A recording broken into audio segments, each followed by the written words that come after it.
Okay, Hare Krishna. So we shall start our class today. ISKCON Disciple Course. Welcome, all the devotees, and thank you for being punctual.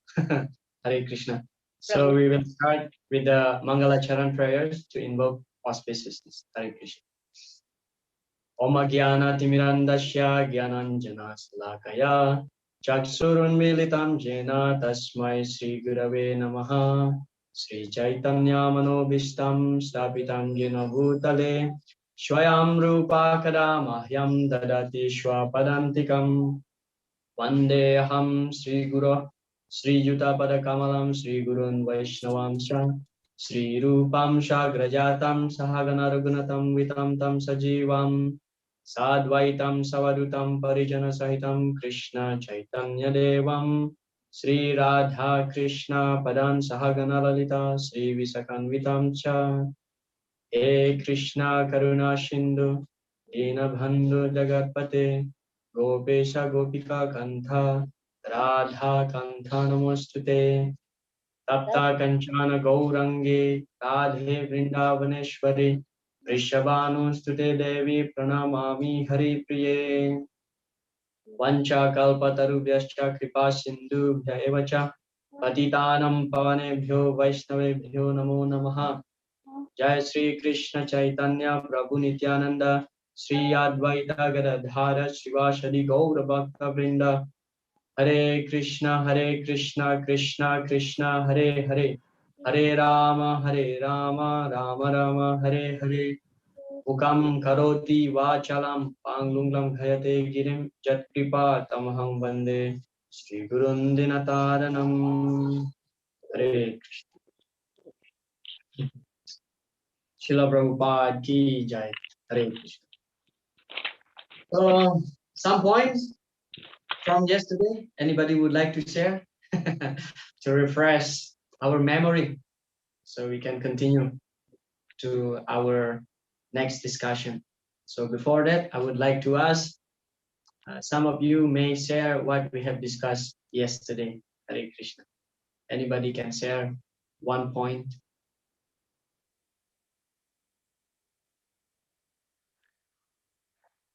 Venkata Prabhu would like to say, would like to share something from yesterday's discussion.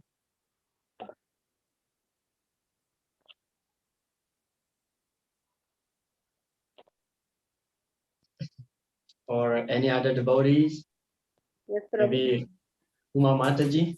Yes, Prabhu. Yes, you want to share something yes. What we discussed yesterday? Yes, Prabhu. Yes, please. Can you hear me, Prabhu? Yeah. Can you hear me, Prabhu? Yes, I can hear you. We can hear you. Yesterday's that initiation was about that. I'd like to. Hello. Yes, Mataji, please continue. Initiation was chant 16 rounds every day, and we have to follow 4 regulatory principles. No meat eating, daya. We should be compassion on jiva, and the food which is not offered to Krishna should not be taken. No intoxication, that is tapa. Austerity. We should live a simple life and reduce our material desires and material things. Then no illicit sex, shaucham. We should be clean internally and externally also. And no gambling, that is satyam. Speculation. We should not blame others for our wrong, bad things in our life. Others are to Krishna. Thank you very much. Thank you very much. Very important point on the initiation vows, 4 regulative principles. Thank you. Any other devotees who would like to share? At least one more devotee can share something from yesterday's discussion.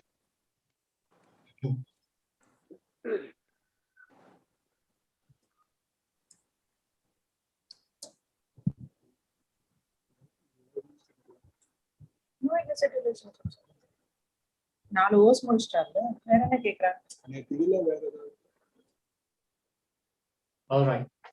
So Yesterday we have discussed about Guru Padashraya, surrendering to the spiritual master. And then we discussed also about how to choose Guru, how to select Guru. And then, of course, we are discussing about the initiation vows. So on that base, we shall continue our discussion today. I'm very confident that we can cover the last 2 units of the ISKCON Disciple course, unit number 3 and 4. And yeah, we shall start with unit number 3. So acting in relationship with Guru.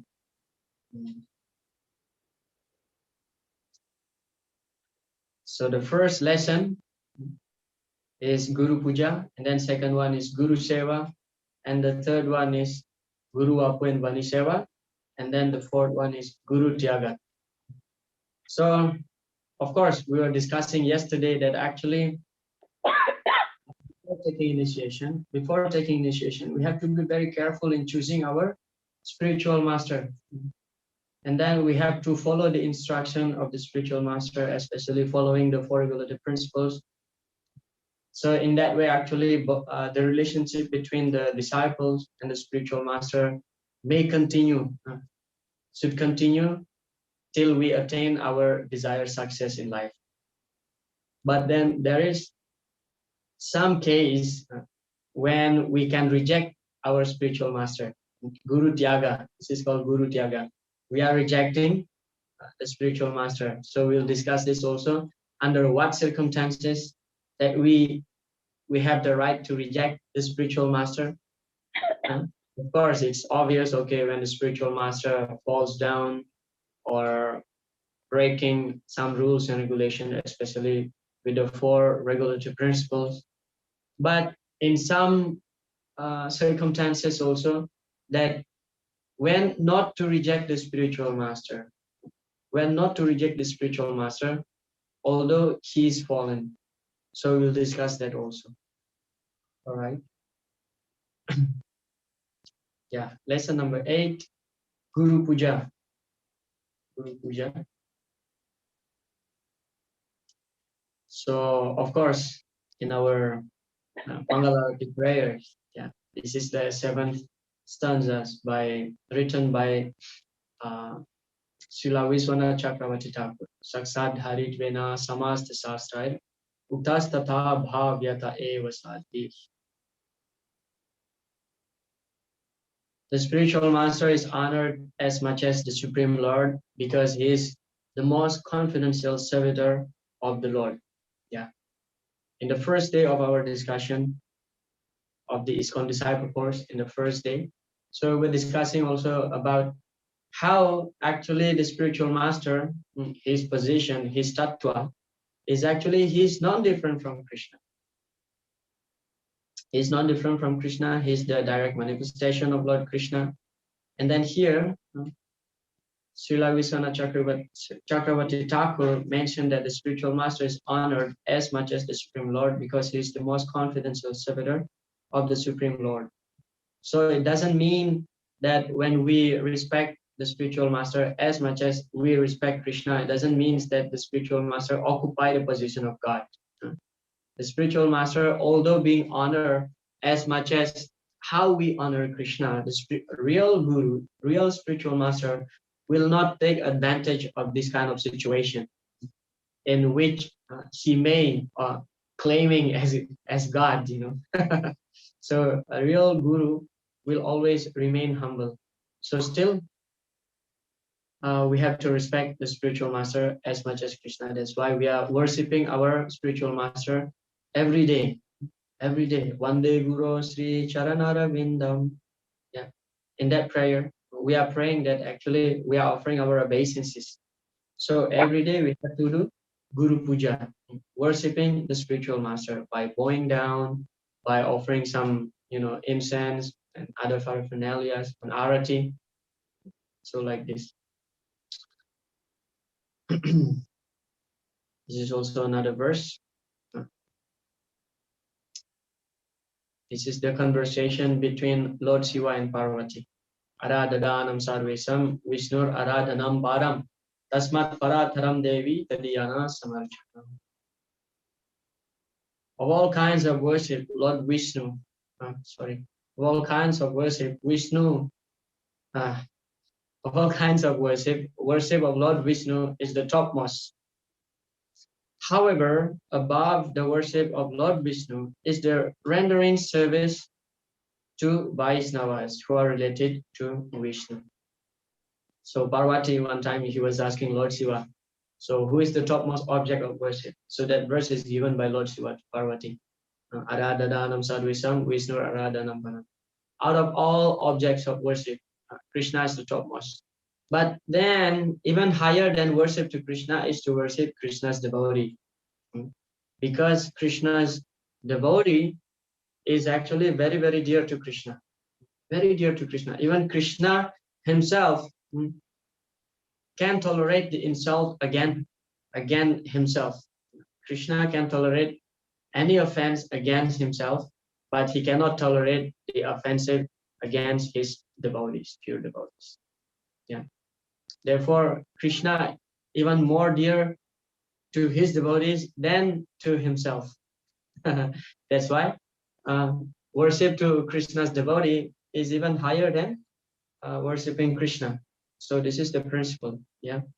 Even Krishna also mentioned in the 9th canto of the Srimad Bhagavatam that after Durvasa Muni, actually Durvasa Muni was unnecessarily taking some quarrel with Ambarish Maharaj. Of course, Ambarish Maharaj did not respond at all on the anger of Durvasa Muni.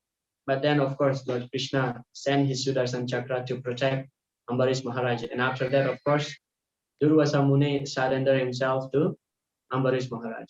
And there, actually, Lord Krishna giving the instruction to Durvasa Muni, where he said that Aham Bhakta Paradino Yaswa Tantra Iva Adhikayu Sadubir Grasta Hridayo Bhaktir Bhakti Jana Priya. So Aham Bhakta Paradino, Krishna mentioned that I am controlled by my pure devotees. Of course, he is the supreme controller. Krishna is the supreme controller. But that person who is the supreme controller is actually controlled by his pure devotees. Just like in the Bhagavad Gita, in the 1st chapter, we find the verse where Arjuna said to Krishna, Senayar Ubhayor Madhye Ratham Stapaya Me Achyuta. So Arjuna said, oh Achyuta, please bring my chariot in between the two armies. So Lord Krishna is honored by his pure devotees, Arjuna. And we see also like Mother Yasoda bound Lord Krishna. So who can bind Krishna? Nobody can bind Krishna. But with the power of love, Krishna is conquered. Yeah, so that's the principle. That's why Krishna mentioned there, Aham Bhakta Paradino. Sadavo Hridayam Mahyam Sadunam Hridayam Tuham. Anyante na jananti naham tibyo managa. Krishna also mentioned after few verses to Durvasa Muni that Sadavo Hridayam Mahyam Sadunam Hridayam Tuham. I am always residing in the heart of the sadhus. The sadhus always residing in my heart. Sadavo Hridayam Mahyam Sadunam Hridayam Tuham. Mad anyante na jananti nahante vyo managapi. I know only about my devotees and my devotees know only about me. So this is the deep relationship between Lord Krishna and his pure devotees. Krishna also mentioned to Uddhava, Acharya Mam Vijaniyat. So he said that to Uddhava, that mentioning that actually I am non-different with the Acharya or the spiritual master. Therefore, we have to give respect to the spiritual master as much as we respect Lord Krishna. We are worshipping the spiritual master. How we do the arati to spiritual master? With the incense, fire, water, and clothes, and flowers, fan. So as much as we offer Krishna all those paraphernalia, we also offer those paraphernalia to our spiritual master.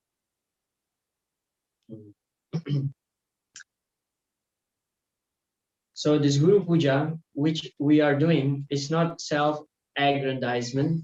It is real teaching. you sing daily. What is that? Guru Mukha Padma Vakya Arana Koriya Akya. Plus, this is translation.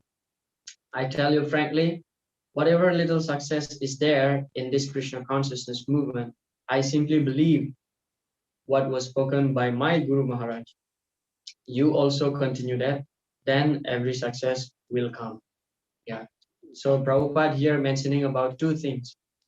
First one is that about Guru Puja. So this Guru Puja is not something that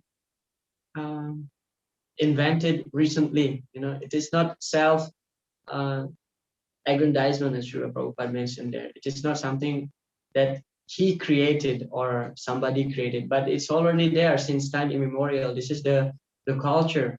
This is an eternal culture that without worshiping the spiritual master, you cannot approach Krishna. So that's the key here. So this is the fact actually. Yeah. So this Guru Puja is not something that it's not a joke. It's a serious thing. Guru Puja, we have to offer obeisances to the spiritual master. So one time, actually, the brother of Brahmananda Prabhu, his name is Gargamuni Prabhu. Yeah, Gargamuni Prabhu. So in the beginning of their Krishna consciousness life, of course, in the West life, it is something weird when a human is worshipped by another human being. For them, it is something that's so weird, so strange, and not at all logical. Then Gargamuni Prabhu approached Srila Prabhupada one time. He mentioned that, Prabhupada, I feel that I don't want to offer obeisances to you. Because, he's still like in the Badili platform and didn't really understand our Krishna consciousness philosophy deeply. So he told Prabhupada, Prabhupada, I don't feel that I want to bow down before you. Because normally when spiritual master walk in front of you, immediately you have to flat your body on the floor, just like a danda stick, offering obeisances, dandavat. But then Srila Prabhupada told Gargamuni Prabhu, he told that, well, this is our culture. When you bow down to the spiritual master, actually, you get a lot of purification. When you feel that you don't want to offer obeisances, just do it mechanically. Just do it. Just do it mechanically. As you are doing, your heart will become purified, and then you will really feel that you must bow down to your spiritual master. Yeah, that's the first thing about Guru Puja. And second thing, Srila Prabhupada mentioned here, that actually, yeah, he's quoting this song actually, Guru Mukha Padma Vakya, Arana Koriya Akya. So the key of success in our spiritual life is that simply by having faith to the instruction of the spiritual master. Guru Mukha Padma Vakya. Vakya means words. So when we have faith to the words of the spiritual master, faith means we are following the words of the spiritual master. Okay. It is not enough simply saying that yes, yes, yes, I have faith to your words, but we don't do it. We don't act according to his instruction. Because as Srila Prabhupada mentioned there, that whatever little success in his preaching in the West, that's due to the mercy of his spiritual master, Srila Bhaktisiddhanta Saraswati Thakur.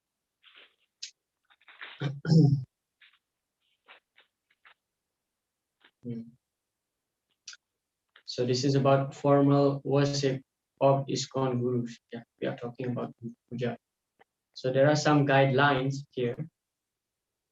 While performing arati in the temple or at a temple-related function, a pujari may keep a small picture of his or her Diksha Guru on the arati tray or table instead of on the altar, provided the Diksha Guru is an ISKCON approved Guru in good standing.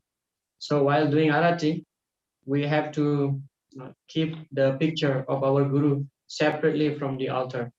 It may be in the table, on the table somewhere, and the position should be lower than the Guru Parampara started from Srila Prabhupada.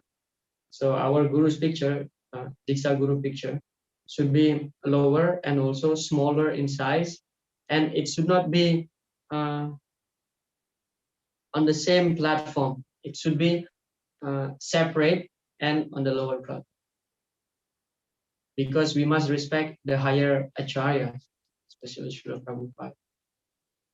And then the picture of the Diksha Guru should be smaller in size than the picture of Srila Prabhupada on the altar, and it shall be removed after arati. Yeah, so this is temple rules. Yeah, as I mentioned earlier, just a few seconds ago, that the picture of our Diksha Guru should be smaller in size than Srila Prabhupada's picture. And as soon as the arati is done, so we have to remove our Guru's picture.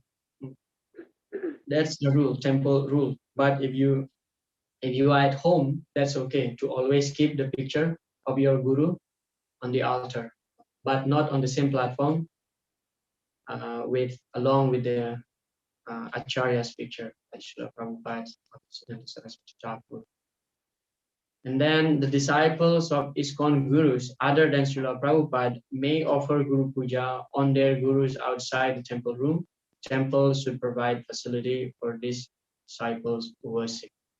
So in some occasion, there may be like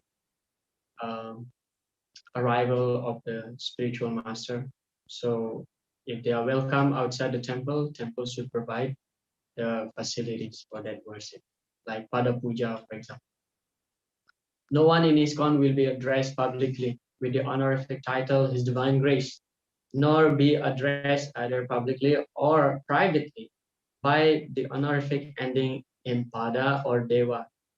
Disciples may address their ISKCON Diksha or Shiksha Guru as Gurudev or Guru Maharaj. So this title, His Divine Grace, is only for Srila Prabhupada in ISKCON. In ISKCON, we are talking in ISKCON. This title, His Divine Grace, is only for Srila Prabhupada, or even higher than Srila Prabhupada, like His Divine Grace, Srila Bhaktisiddhanta Saraswati Thakur, like that. But no ISKCON gurus, okay, other than Srila Prabhupada can be addressed with this title, His Divine Grace, because that's like very, very high honorific title. And also, nor do any ISKCON guru should be addressed on their name along with the ending of word Pada or Deva. For example, like Acharya Pad, Acharya Dev, Vishnu Pad, like this. This should not be done. So we can address our guru as His Holiness something something Swami Maharaj, Guru Maharaj, or when you talk directly with your spiritual master, you can address him as Guru Maharaj or Guru Dev, that's fine. But not with the Acharya Dev or Acharya Pad, Vishnu Pad, something like this. Because this is very, very elevated. And the point here is that it's just a matter of etiquette. We have to maintain the etiquette by which we should not transgress Srila Prabhupada's divinity, I would say like. And then events welcoming Vaishnavas, including those serving as gurus to ISKCON temples, should be modest. For example, offering a sitting place, offering a prasadam and something to drink, presentation of a garland, and performance of kirtan. So when there is a Vaishnava who's serving as guru in ISKCON, he's a guru, Diksha Guru or Siksha Guru, senior devotees, some sannyasis. So to welcome them, it should be very modest, very simple, in a simple way. You don't need to spend lakhs of rupees just to welcoming a devotee.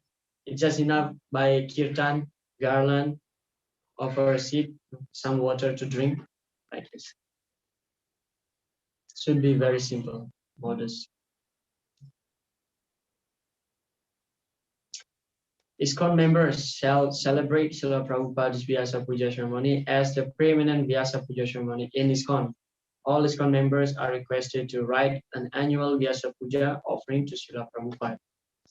So everybody in ISKCON should be celebrating Srila Prabhupada's Vyasa Puja. We should not miss this. And everybody in ISKCON, those who are joining ISKCON, everybody must write annually, every year, some offering to Srila Prabhupada on his Vyasa Puja. although if your offering is not being recorded in some Vyasa Puja book, for example, but still it is mandatory for us to write some offering, especially on the day of Srila Prabhupada's appearance day. One devotee, very senior devotee, disciple of His Holiness Bhakti Tirtha Swami, whether you know or not him, he's a great devotee, Srila Prabhupada's disciple. He already he left his body quite a long time ago. But one of his disciples told me that actually Bhakti Tirtha Swami Maharaj, every day he would write an offering to Srila Prabhupada. Every day, every single day. Something, whatever it is, that thank you Srila Prabhupada for this. Today I have done this. This is my offering to you today, Srila Prabhupada. So that becoming his habit. And for a few years, his offering is like big pile. But that's how actually disciples should be always offering something to his spiritual master, at least some prayers, some kind of gratitude, and what to speak of on the appearance day of Srila Prabhupada, we must write something, and we can just read it in the front of Srila Prabhupada's picture or Srila Prabhupada's murti on his Vyasa Puja, Srila Prabhupada's Vyasa Puja. That's mandatory. Why? In order to keep our relationship with Srila Prabhupada. Otherwise, it just like, okay, he's Srila Prabhupada, he's our founder Acharya, and so what? But there should be a personal relationship, and it is always encouraged to have personal relationship with Srila Prabhupada. And then, still regarding Vyasa Puja, Tirobhava. In order to focus more fully on Srila Prabhupada and every devotee's special relationship with him, an ISKCON Siksha or Diksha Guru may accept public Guru Puja in person once a year on ISKCON property or on his or her Vyasa Puja. This celebration may be held in the temple room. So it's okay to celebrate Vyasa Puja of our Siksha or Diksha Guru in the temple room once a year. ISKCON members conducting Vyasa Puja ceremonies for ISKCON Gurus shall observe them in a modest way, significantly less elaborate than Srila Prabhupada's Vyasa Puja. This is also a very important point, that when we celebrate our Guru's Vyasa Puja, it should be, I would say, of course, because every disciple having desire when it comes to Vyasa Puja of his or her Guru Maharaj, they want to make something really big. But the point here is that because we want to keep Srila Prabhupada as the topmost authority, the preeminent Guru in ISKCON, Siksha Guru. So when we celebrate Srila Prabhupada's Vyasa Puja, it should be very, very massive, very, very gorgeous. And of course, when we celebrate our Diksha or Siksha Guru, it should be like, okay, little bit less significant than Srila Prabhupada's Vyasa Puja celebration. It's just the matter of etiquette, again, matter of etiquette. We are respecting Srila Prabhupada's position. And then in general, devotees shall observe this Vyasa Puja celebration in their own locales in ISKCON Vyasa Puja book, may be published only for Srila Prabhupada. This is also a very important point, that Vyasa Puja offering to one's Guru in the form of writings, it can be, it should not be publicly published actually. It can be compiled and distributed amongst God brothers or God sisters, but it is not advised to, print it in the form of book and then sell it to the public. This is not the right etiquette, because in ISKCON there are so many gurus and other devotees who are not our God brother or sister, for example. They may feel like, why he's trying to promote his guru. So this impression in public amongst our devotee society in ISKCON should not take place. So it must be very, very careful. Okay, you write some offering, on the day of Vyasa Puja of your spiritual master, and you may compile it along with other devotees offering, but it should not be publicly shared, especially with the non-God brothers and God sisters. But Prabhupada, yeah, we must publish Vyasa Puja offering book, Srila Prabhupada, and everybody may read it. Yeah. Again, the reason is that just to maintain good relationship with other devotees. And about Vyasa Puja, this is the Vyasa Puja offering from Srila Prabhupada to his spiritual master.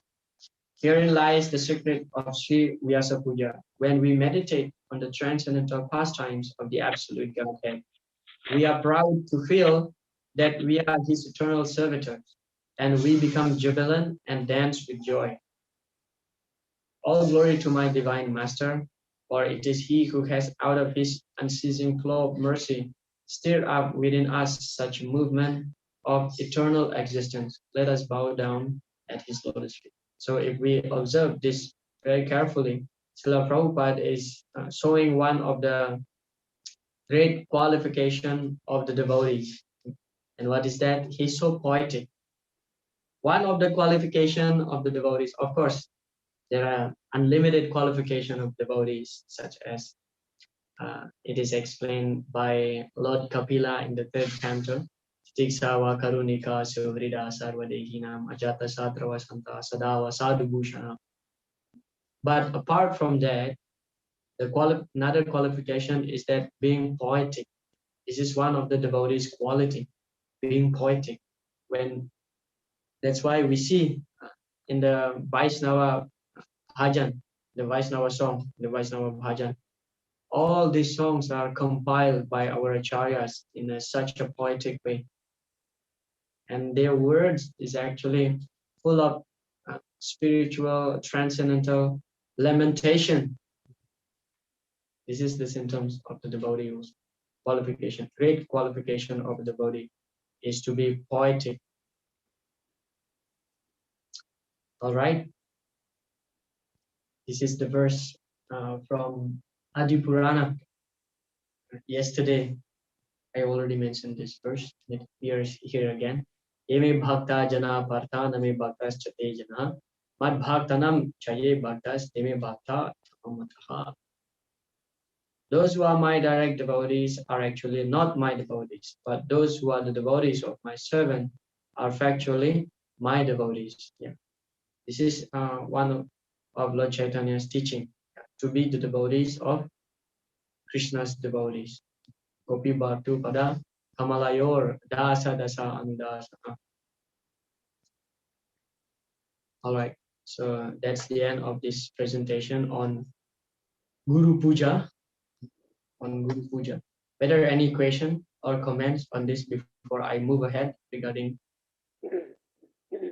about this Guru Puja, whether any question before I move ahead to the next discussion.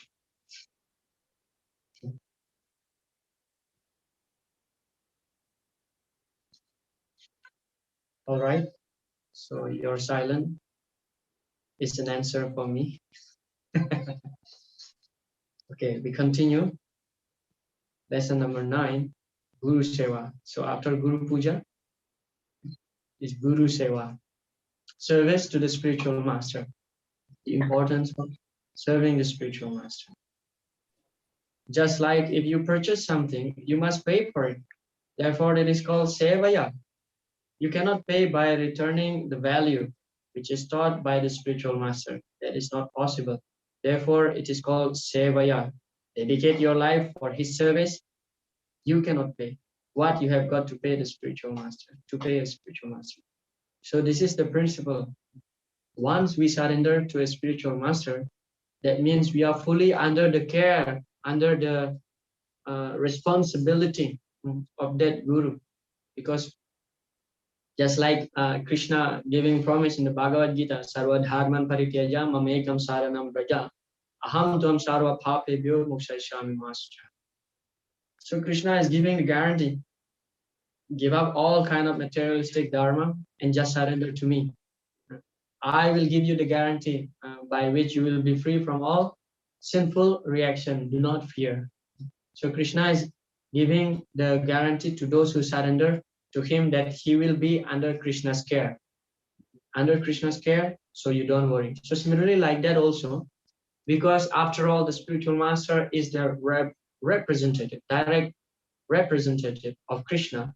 So when we surrender to a spiritual master, and the spiritual master accepting us as his disciple, so we are completely actually under his care.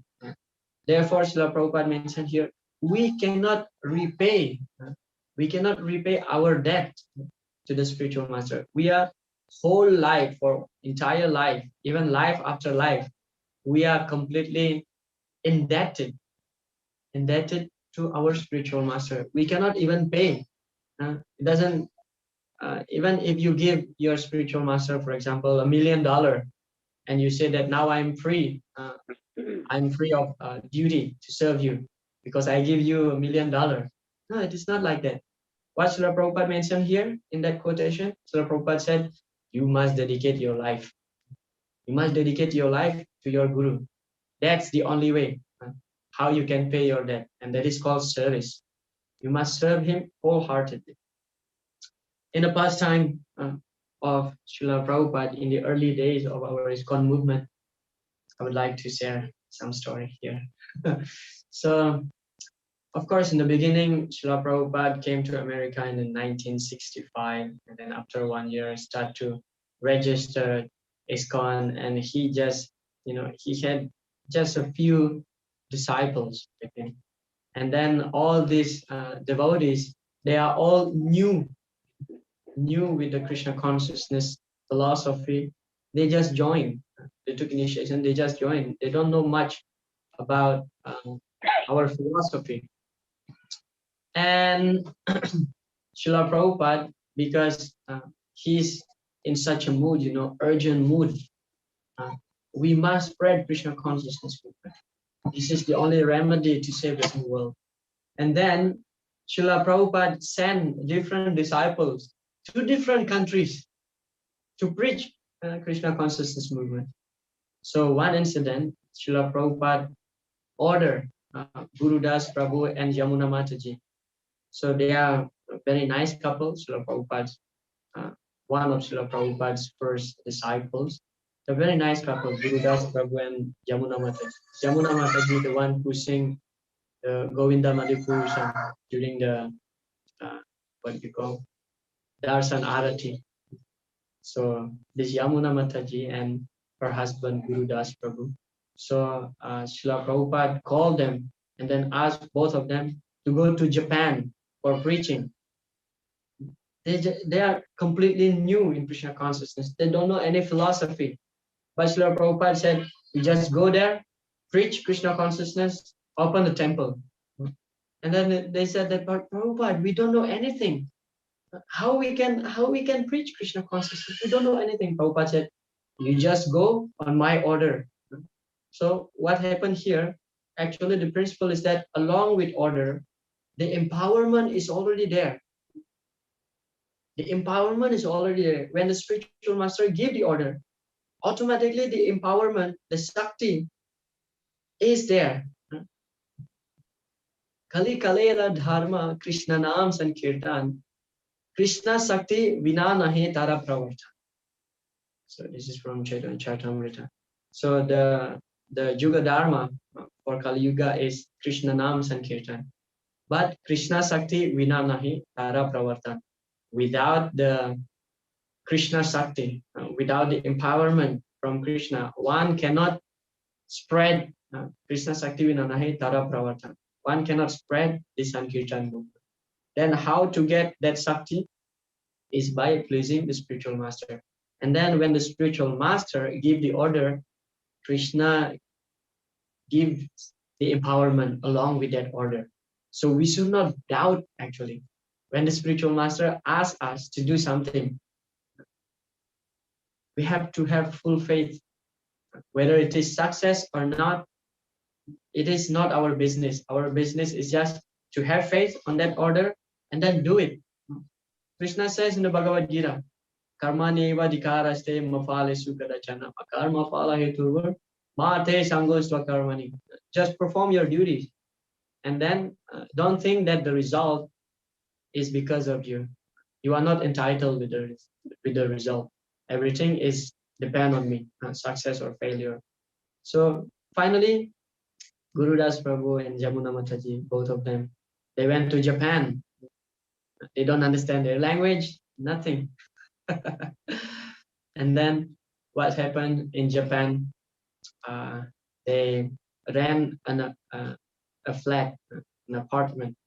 There actually they made this apartment as center. They live there, and then they start inviting some people to come, for Sunday feast program like this.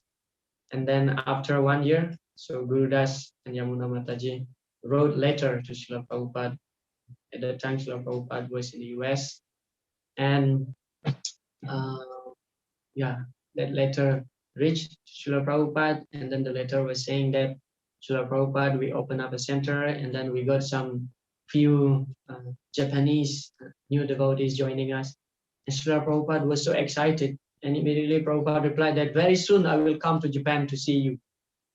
And then Prabhupada made his arrangement and then came to Japan.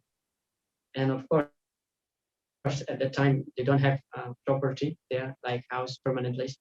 So Guru Das Prabhu arranged Srila Prabhupada's stay just on the opposite of the flat that they used for the temple, for the center.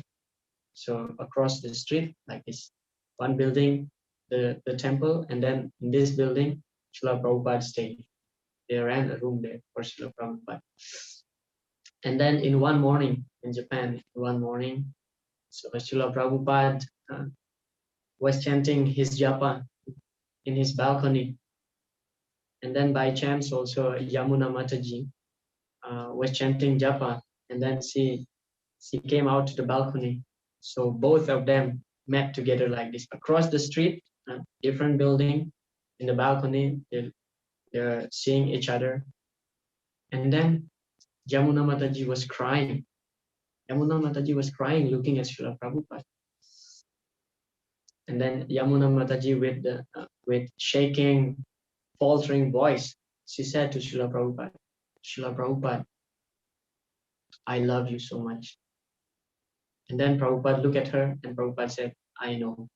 And Prabhupada entered his room. Now this story became viral. It spread all over and finally reached America. This story that, oh, Jamuna Mataji said that, Prabhupada, I love you so much. And Prabhupada said like this.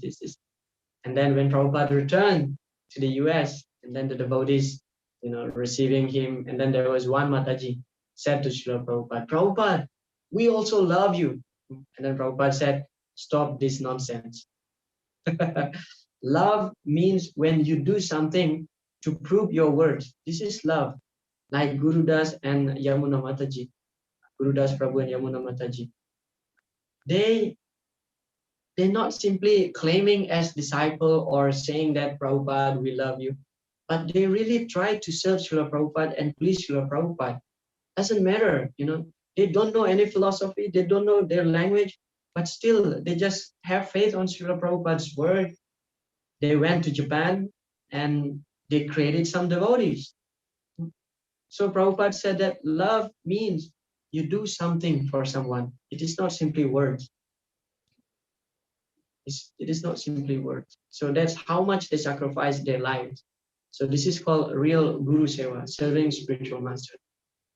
One must even up to the level of, giving up everything just for the spiritual master's satisfaction.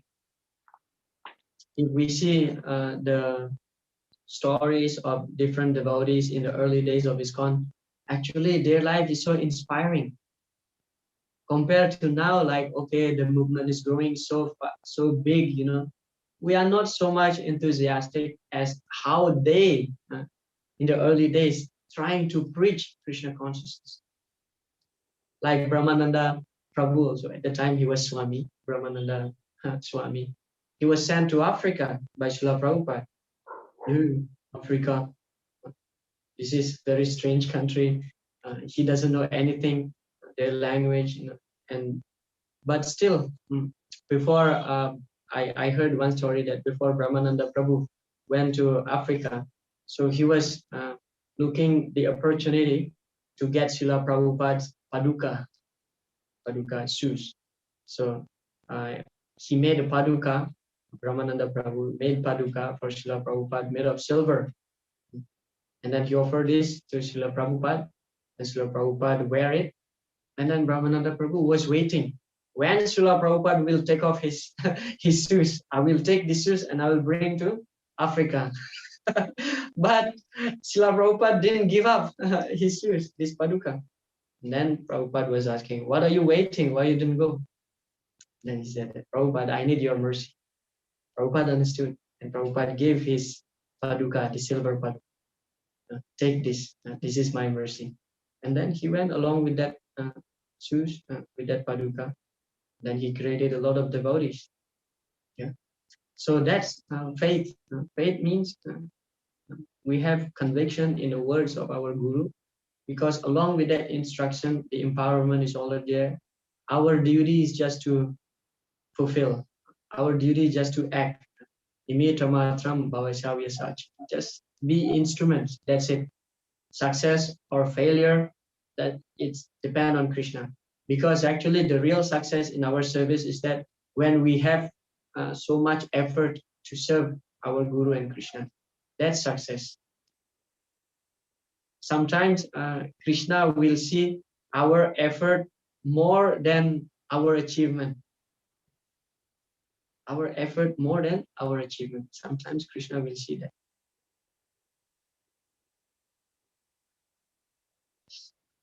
Okay, that's about Guru Seva. Dedicate your life for his service. Srila Prabhupada clearly mentioned here.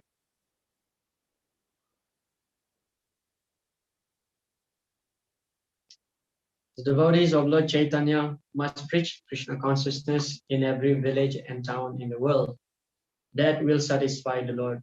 This order comes down through the parampara system, and the spiritual master presents this order to the disciple so that he can spread the message of Sri Chaitanya Mahaprabhu. So this verse, from Chaitanya Mahaprabhu, Prithiviteya che Jatanagar Vigram, Sarvatra Prachar Hoi Bimoranam. So in every town and village, this is Lord Chaitanya's prediction. He gives the prediction that his name will be spread in all town and villages. Hoi Bimoranam. Then Srila Prabhupada really fulfilled that prediction. In yesterday's class, we found that verse. What is that? Yadi papi chadi dharma duridese yaya mora senapati bhakta yaive tathai. So Srila Prabhupada proving himself to be the senapati bhakta, the general, the army, the greatest army of Chaitanya Mahaprabhu. And then he spread the holy names in every town and village, practically speaking, practices. Nobody has done something that Srila Prabhupada did in the history.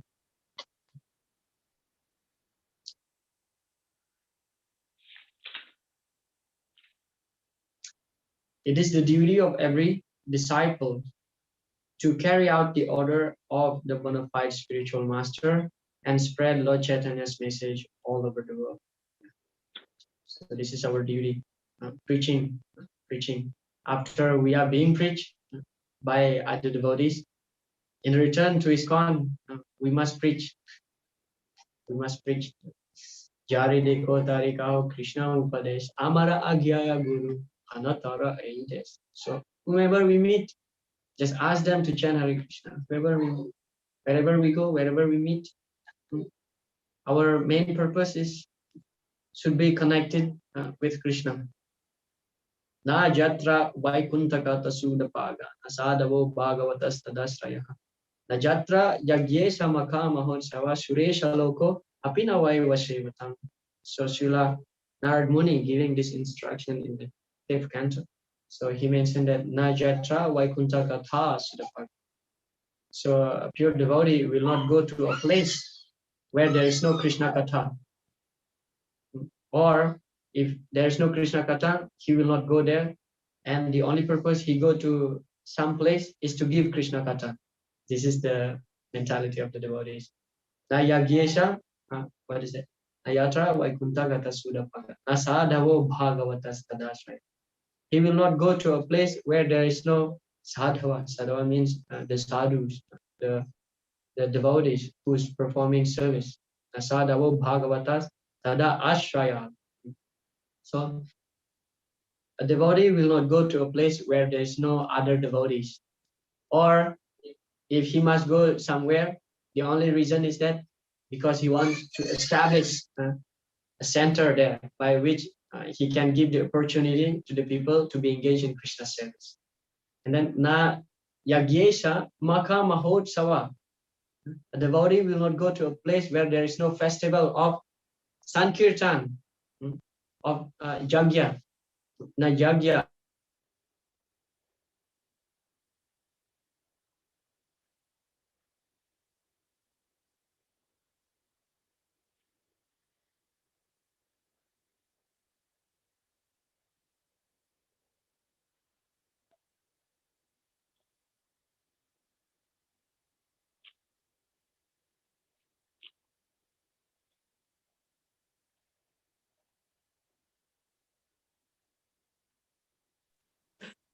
This is the mentality of the devotees. Wherever we go, it should be connected with service, Krishna service, preaching Krishna consciousness movement. That's it. Not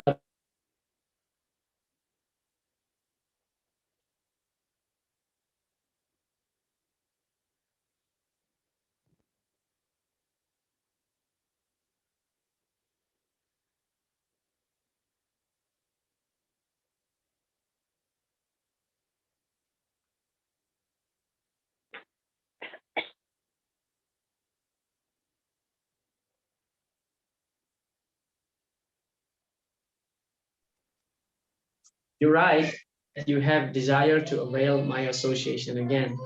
But why do you forget that you are always in association with me? When you are helping my missionary activities, I'm always thinking of you and you are always thinking of me. That is real association. So this is Srila Prabhupada's letter to Govinda. Yeah. So sometimes, as we have discussed yesterday, can you hear me now, Hare Krishna? Yes, Prabhu. Okay. Yes, Prabhu, now yes. Yeah, because somebody was calling me and I didn't respond to that. Maybe that's why it got distracted. So Hare here, Krishna. yeah, Hare Krishna. Thank you for mentioning that. So yesterday we have discussed that not all the time we have the opportunity to be with our spiritual master, our Diksha Guru. So this is actually the gate from which actually we are about to enter on the another topic of discussion, which is the type of service, that is Wani and Vav. We'll discuss about that. But Srila Prabhupada mentioned here that as far as personal association is desired, well, that's not very necessary, because when we following the Vapu or the instruction of the spiritual master, in that way actually we can connect ourselves directly with the spiritual master.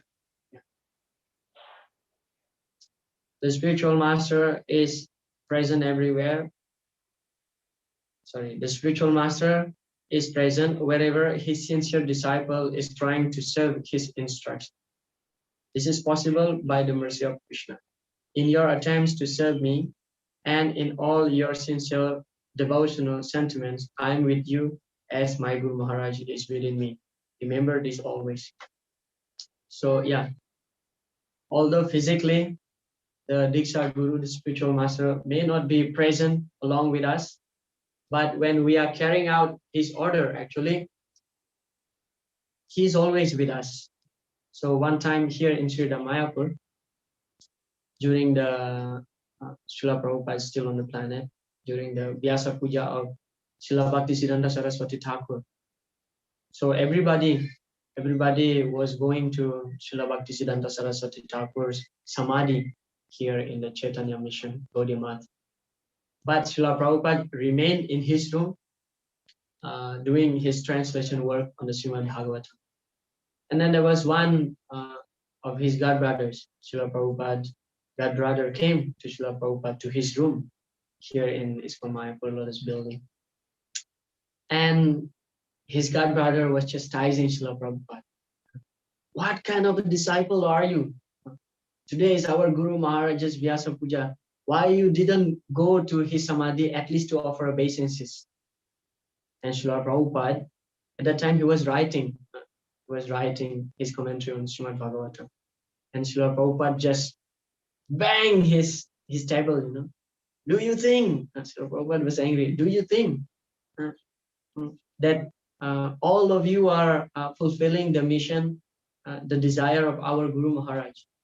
You look in the front of my table, I'm always keeping the picture of our Guru Maharaj. I'm never separated from him because I'm always doing his Vani. I'm acting according to his Vani.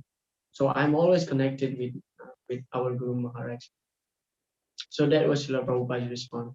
And then his godbrother was silent. The one who chastised Srila Prabhupada, now he got silent. But Srila Prabhupada gave the Siddhanta that when you are actually acting according to the Vani of your spiritual master, in that way you are always connected. Compared to simply going to his Samadhi and offer obeisances, it is more important to perform service, his Vani Seva. In that way, we are always connected. Okay. That's the end of the Guru Seva. Guru Seva. Just like we are purchasing something, Srila Prabhupada giving the example. We are buying something in the market, so in return, we get that stuff, we give some money. But in the case of Guru Seva, we cannot repay our debt. The only thing we can do is that just to surrender our life. Hare Krishna. Of course, it sounds like really demanding so much. But again, Rupa Goswami, if we study the Bhakti Rasamrita or Nectar of Devotion, Rupa Goswami mentioned out of the 64 angas of bhakti, one is that he mentioned one should not accept something, one should not accept unnecessary things. Interestingly, Srila Prabhupada giving the explanation there. What does it mean? Of course, there are two explanations in the Nectar of Devotion mentioned about that. Should not accept unnecessary things. In one place, Srila Prabhupada explained one should not accept unnecessary material things. So we just keep our life simple, just enough to maintain the body and soul. We should not endeavor so much. Prayasa should be avoided. It's called prayasa. Prayasa means over endeavoring, over collecting. This is called prayasa for something which is not really needed in our life. So that should be avoided. And Srila Prabhupada, I found it interesting because actually in each anga of this 64 anga of bhakti that mentioned by Rupa Goswami, Srila Prabhupada giving some of his commentary. There, Srila Prabhupada mentioned that in terms of service, we should not accept too many service by which that will make us feel burdened by that service. Now, for me, that's very interesting. Srila Prabhupada is making the point that do perform some service according to our capacity. Don't force ourselves. Don't force ourselves, because bhakti should be performed susukam kartumavyayam, right? Should be performed with joy, happily performed. And if we force ourselves, then sometimes we think, oh, this is too much burden. It's burden. So it should not happen to our life. Therefore, perform bhakti according to our capacity. Sometimes because somebody wants to show to the world how great I am. forcing himself to do some service in order to get some recognition, some praise by others. And then finally this devotee just cracked his head, breaking his head, like too much stressful. Therefore, Srila Prabhupada mentioned, perform some service according to our capacity. But it doesn't mean that we can be lazy guy. Oh, I don't know this, I cannot do this. Okay, let me just, satisfied by chanting 16 rounds. No, that's also not correct attitude. We must endeavor to do something to please our Guru and Krishna, Guru Varanga. But it should be performed joyfully, because bhakti, how to know that Krishna is pleased by our devotion? Krishna is pleased by our service when we perform that service in a happy, joyful mood. Not that we are performing great service, for example, like constructing big temples or whatever, but with full of grudge in our heart. Ye kya problem hai, problem, this problem, that problem. Oh, you think Krishna is pleased with that? Okay, you build big temple, but with what attitude you are building that temple? Therefore, bhakti should be always performed with a pure heart. I mean, like joyful heart. You cook for Krishna so nicely, with full heart, like that. Bhakti is so simple actually. Srila Prabhupada many times explained this Krishna consciousness movement is very, very simple, but at the same time very sublime. So it should be simple. Simplicity means no duplicity, as what we discussed yesterday. Because if we perform bhakti nicely without any personal agenda, especially we are wanting puja, labha, and pratishta. This is very subtle. This puja, people will appreciate you saying, "Oh, performing nice service." Labha means somebody will give you something, some donation, for example. Pratishta, recognition. We should be free from all this. And then Krishna will be pleased. Yatha tharor mula nisechanena divyanti tat skanda bhujopasakaha prano paharachayatendriyanam tataiva sarvarhanam achuteja.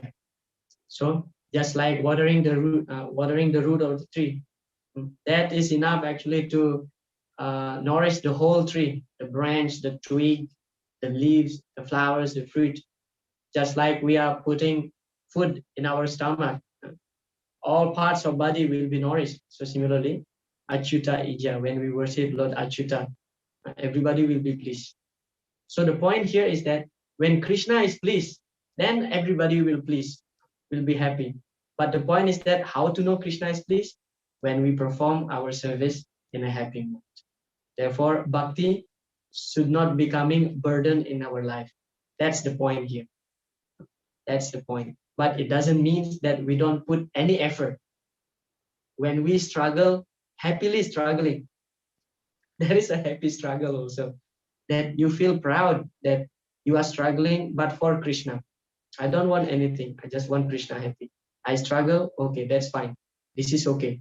Yeah. All right. That's about Guru Seva. Were there any questions or comments?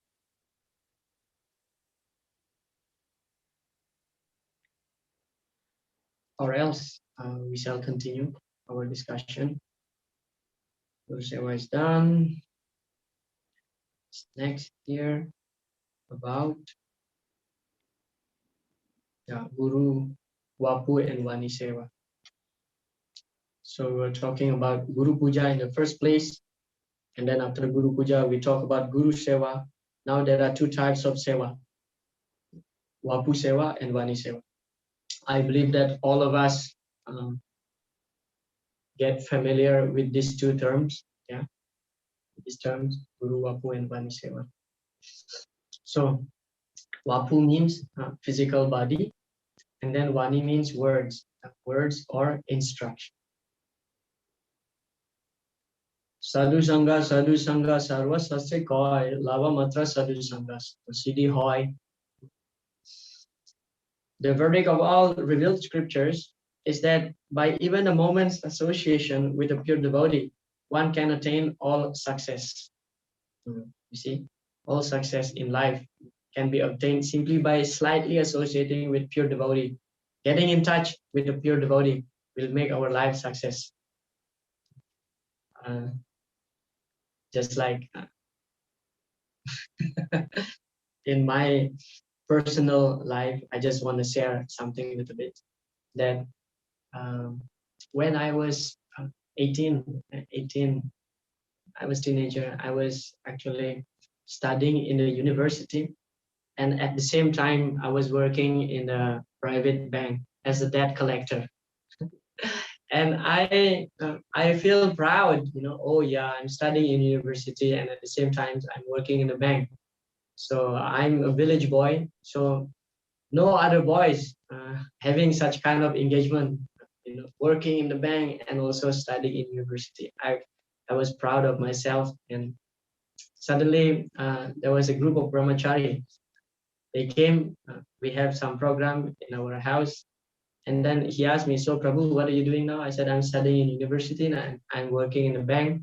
Oh, and then one of the brahmachari said that, "But you are so young.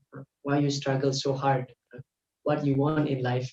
And he keep nagging on my ear, like, "Why don't you join ashram? Why don't you join ashram at least for 1 month? Kartik soon come. Why don't you join ashram?" Okay.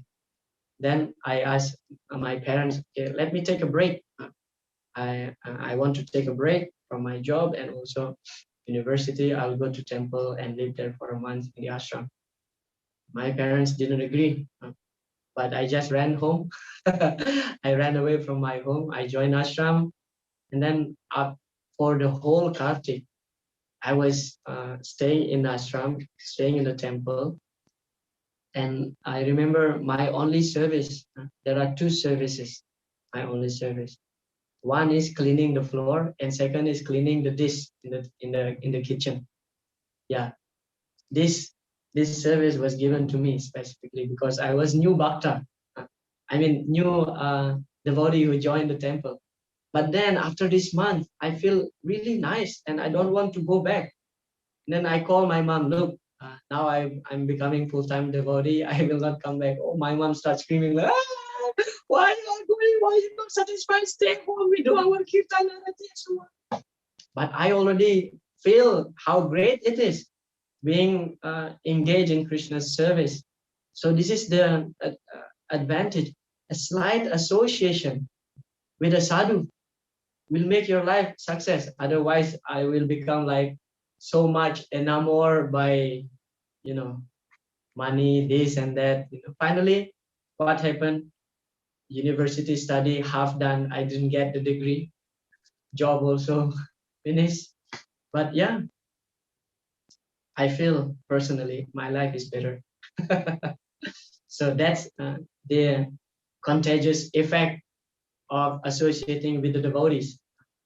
So the devotees will carry the virus, just like here, coronavirus. Oh, if you get sick, somebody cough, keep away, otherwise you will get contagious. So devotee is also like this. If you associate with pure devotee, you will get the virus of bhakti. You also will become pure devotee. Haribol. Yeah. So yesterday also we discussed satam prasangad mama virya samvido. That's how we develop our faith. Yesterday I mentioned, I think, this verse recited by Narad Muni, and somehow I had some doubt, and I double checked. Actually, this verse was recited by Kapila Muni, the third canto. So I humbly apologize for my mistake. Okay. And yeah, group skit. You see, actually, in this ISKCON disciple course, we have a lot of fun. But here we cannot do some group skit drama. You missed this. But here, this asks that perform a skit demonstrating a disciple's inappropriate behavior in the presence of one's guru who is of a different gender. Just to make a little point here that, for example, if you are in the female body, so you're not supposed to touch directly your spiritual master's feet, or any part of his body. Not advisable if you are in different gender. And then Guru and Guru's God, brother, sister. Anyway, the point here is that how we are behaving toward our spiritual master or his family, or in case if the spiritual master, our spiritual master is a grihasta, how we should behave toward his family members. The thing is that here about etiquette, yeah, about etiquette, we have to keep respectful with him, with his wife, with his children, if he is a grihasta. If we are in different gender, we should not touch his body like this.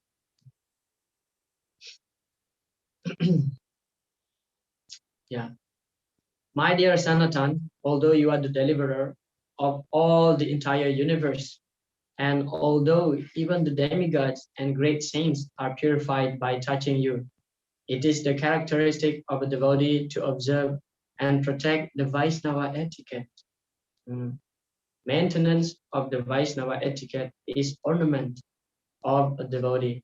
If one transgresses the laws of etiquette, people make fun of him, and thus he is vanquished in both this world and the next. By observing the etiquette, you have satisfied my mind.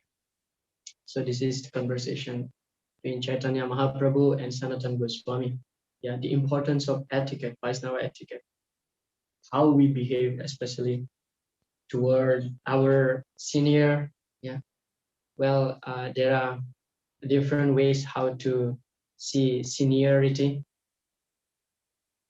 Many observe seniority according to age. Yeah, according to age, we have to respect the elderly. Or many observe seniority according to how long he has been in ISKCON, like this. But actually, all this that is not a guarantee that even sometimes we see those who are elderly also, uh, those who are younger may become more advanced than us. Like Prahlad Maharaj in his 5th year's age, he's becoming so advanced, Dhruva Maharaj. And also sometimes we see even a new devotee who just joined, they developing even rapid advancement than those who have been joining ISKCON for, let's say, 20 years, for example. Because Rupa Goswami explained in the Upadesh Prita, said that the advancement of the follower of Krishna consciousness depend on his etiquette, depend on his attitude. Yeah, he mentioned about attitude. So how is our attitude towards serving other devotees also? Sometimes when we join ISKCON, for example, like 25 years, we feel ourselves senior, or sometimes when we get, we already took the second initiation, Brahmana Diksha, we feel ourselves senior. But what is senior means? Senior means someone who has seen Krishna through his ear, seen ear, because we cannot see Krishna with these bare eyes actually. But we have to see Krishna through our ear. Yeah, very interesting. If you, some of you may never met His Holiness Gaur Govinda Swami, but you still can find his video in YouTube.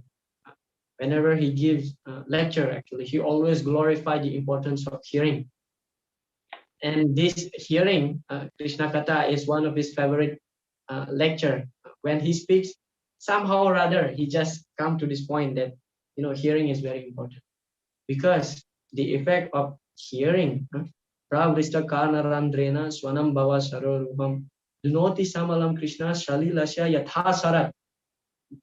So simply by Karnarandrena, we are rendering our ear just to hear about Krishna Katha. That is enough to purify ourselves. And then what is that? The next verse mentioned, Srinvata Sradhaya Nityas Grinantascha Swachestitam Kalena Natidigena Bhagavan Visate Gridi. So when we hear, what is the attitude while hearing? We have to have faith. Srinvata Sradhaya. When we hear, we have to have faith while hearing. And how much we have to hear? Nityas. Always. Srila Vishwanath Chakravarti Thakur explained this word Nitya, always, means at least once a day. He give us a concession here. He give us some discount, at least once a day. So, Nitya, Srinvata Sradaya Nityas, Grinantascha Swachastitam Kalena. Kalena means within a short time. Kala means time, na means no. So within no time, we will develop love for Krishna. Kalena na atidirgana Bhagavan bisate hridi. Krishna will manifest in our heart. So who is senior? Those who are always eager to hear about Krishna Katha. Those who always see Krishna through his ear. Seen ear. Very interesting words here. So yeah, we have to respect our senior, and not only our senior, actually, all the Vaishnavas. And Narad Muni in the Srimad Bhagavatam, giving us a very beautiful instruction about how to deal with other devotees. So toward our junior, we have to be very compassionate.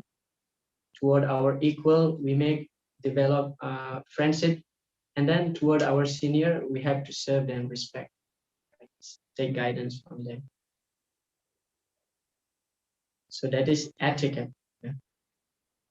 Why we have to maintain etiquette, especially toward other devotees, to avoid Vaishnava aparad. Srila Rupa Goswami explained that Vaishnava aparad is compared just like Hati Mata, mad elephant. If a mad elephant enters a garden, then he will trample the whole garden and garden will become destroyed. So this Vaishnava aparad should be very, very carefully avoided. You know. Just across came to my mind the pastime of Chaitanya Mahaprabhu when he was in Srivas Angan. In Srivas Angan, he was revealing his opulence. These pastimes taken place in Srivas Angan. And then he was calling, Chaitanya Mahaprabhu was calling different devotees and asking them, please ask something from me, I shall grant it.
Hare Krishna.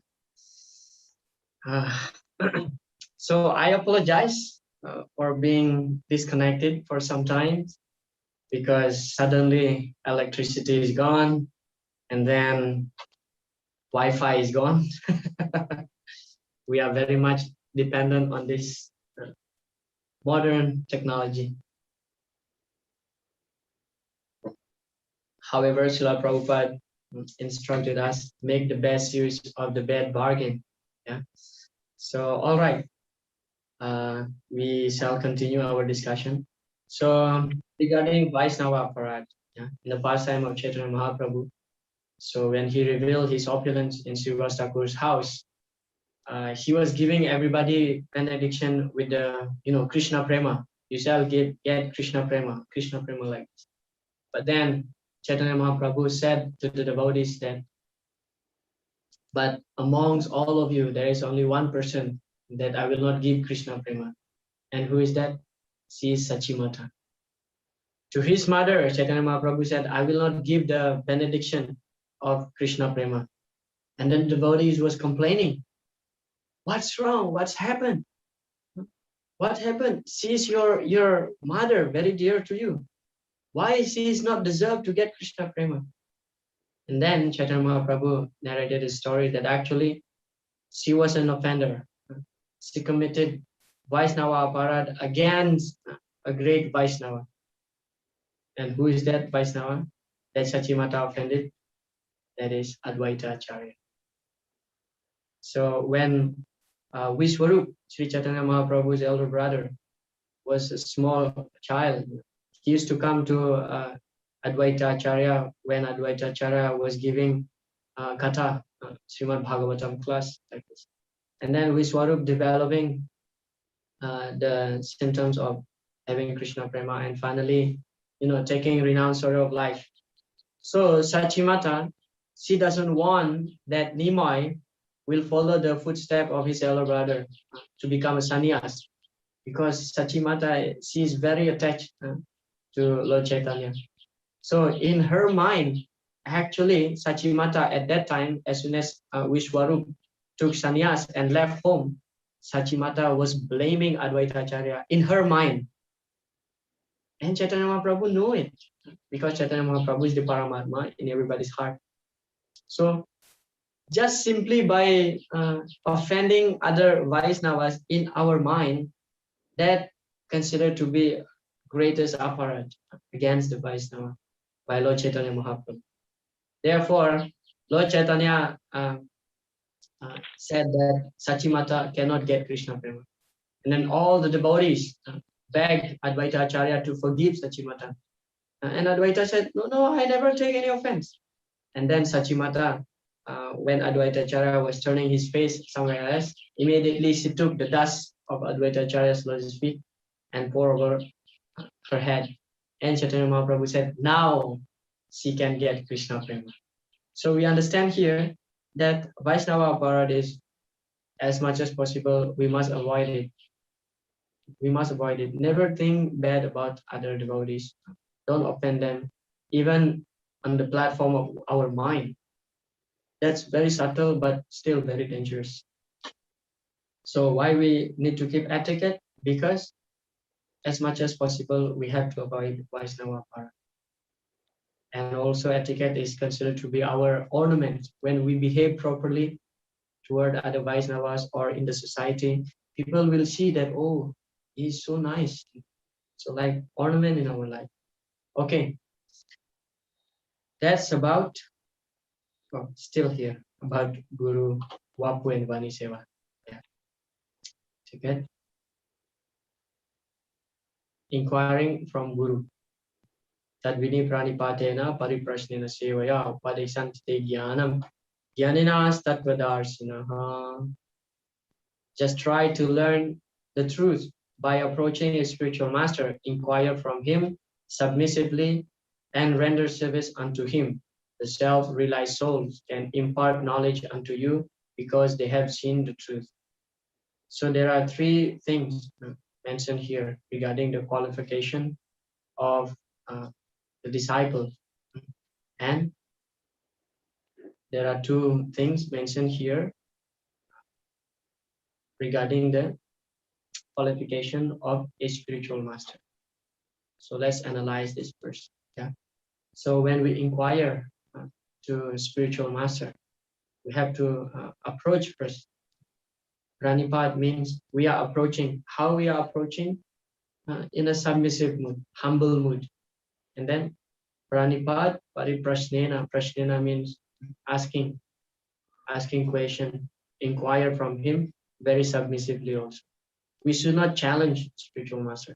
Of course, in the first day of our course, we were discussing that at the time of examination, we have to examine our spiritual master, whether he is fit to guide me or not. At that time, we can challenge the spiritual master. But once we surrender to him, we should never challenge the spiritual master. We should inquire with a submissive attitude. One time, Srila Prabhupada was giving a class, giving a lecture. And then there was one Mataji in the audience, one lady raised her hands and then asked Srila Prabhupada, so you're talking so much about God. Can you show me God? Can you show me God in the challenging mood? Srila Prabhupada didn't respond on that. And then again, second time, this lady raised her hand and asked Srila Prabhupada, so Swamiji, can you show me God? If God really exists, can you show me God? And then Prabhupada responds that, what is your qualification to see God? Can you show me now your president right now? Can you show me now your president? And she was speechless. And Prabhupada continued that you cannot see God with your material eyes. Prabhupada quoted the verse from Brahma Samhita, Raman Janna Churita Bhakti Vilochane. So unless your eyes is spiritualized by the ointment of love, you cannot see God. And especially when you inquire to the spiritual master, to some higher authority, you should inquire in a submissive mood. Otherwise, if you are inquiring with a challenging mood, you cannot receive the knowledge. So the example is like this. Let's say that I have two cups now in my hand. Okay, you have to use your imagination here. I have two cups in my hands. So one cup is filled with water and the another cup is empty. Now, how this water can be transferred from this cup to this empty cup? So naturally, the empty cup should be lower in position than this cup, this higher cup. Otherwise, if this empty cup putting itself in a higher position than this, when this cup pouring the water, then what happened? This cup will remain empty. So similarly, like this also, when we inquire from the spiritual master, we should put ourselves in a submissive mood, in a humble mood. That's how we receive the knowledge. Tadvidi pranipatena pariprasnena and then sevaya. So knowledge cannot be understood simply by, having some good brains, for example, material intelligence, PhD titles. Spiritual subject matter cannot be understood simply by depending on our sharp brain, so-called sharp brain, but it should be it can be understood when we are submissively inquiring, and also along with that should be service attitude to the spiritual master. Why service is very important? Because service will purify our heart. And spiritual subject matter cannot be understood unless our heart is being purified. This is the point. So one time, His Holiness Bhakti Tirtha Swami, again I remember about him. His Holiness Bhakti Tirtha Swami, he was doing college preaching in the US. He was doing college preaching. And then he went to one university and he met a professor in that university. He met professor. Then Bhakti Tirtha Maharaj started giving the Bhagavad Gita, and Srimad Bhagavatam. And then this professor saw Srimad Bhagavatam, and then this professor said, "Oh, Srimad Bhagavatam. Yeah, I have read the Satsandarbha by Jiva Goswami. Oh, his commentary is so wonderful." This professor said like this, "I have read this, the life story of all the Sat Goswamis. They are all wonderful, very wonderful. Srimad Bhagavatam, very wonderful." And Maharaj was thinking like, "Oh, this is the big rhinos that we have to chase. We have to catch this professor. If this professor becomes a devotee, the whole university will become devotee." Because the principle is that yadyada charati shreshtas tata devetaro jana. Whatever act performed by a great person will be automatically followed by common people. So Maharaj was thinking like that. And then while they are having some conversation, glorifying Bhagavatam, Satsandarbha, and then this professor took one cigarette from his pocket, put into his mouth and light it up. And Maharaj was shocked. So this professor, he knew so much about Satsandarbha, about Jiva Goswami, about Sat Goswamis, about Bhagavatam, but actually he didn't really understand. Knowing and realizing is something different. For example, like a thief. Don't you think that a thief, they don't know that stealing is sinful, stealing is wrong? They completely know, they have this knowledge, but still they are stealing because they don't have realization. Similarly, spiritual subject matter cannot be understood simply by having read all the Vedas, for example. You may know about a lot of information, but unless you practice what information you have, what information you have got, then there's no question of realization.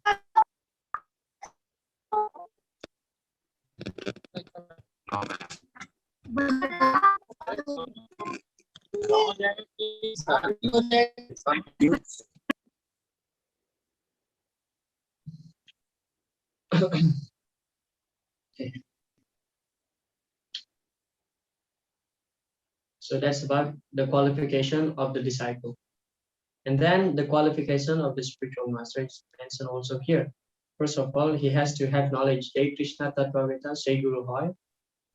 And then secondly is that he has seen the truth. That means not only knowledge about Krishna Tattva, but also he has realized knowledge. He has realized that knowledge. So this is very important. Those who listen to the Bhagavatam may put questions to the speaker in order to elicit the clear meaning, but this should not be done in a challenging spirit. One must submit question with a great regard for the speaker and the subject matter.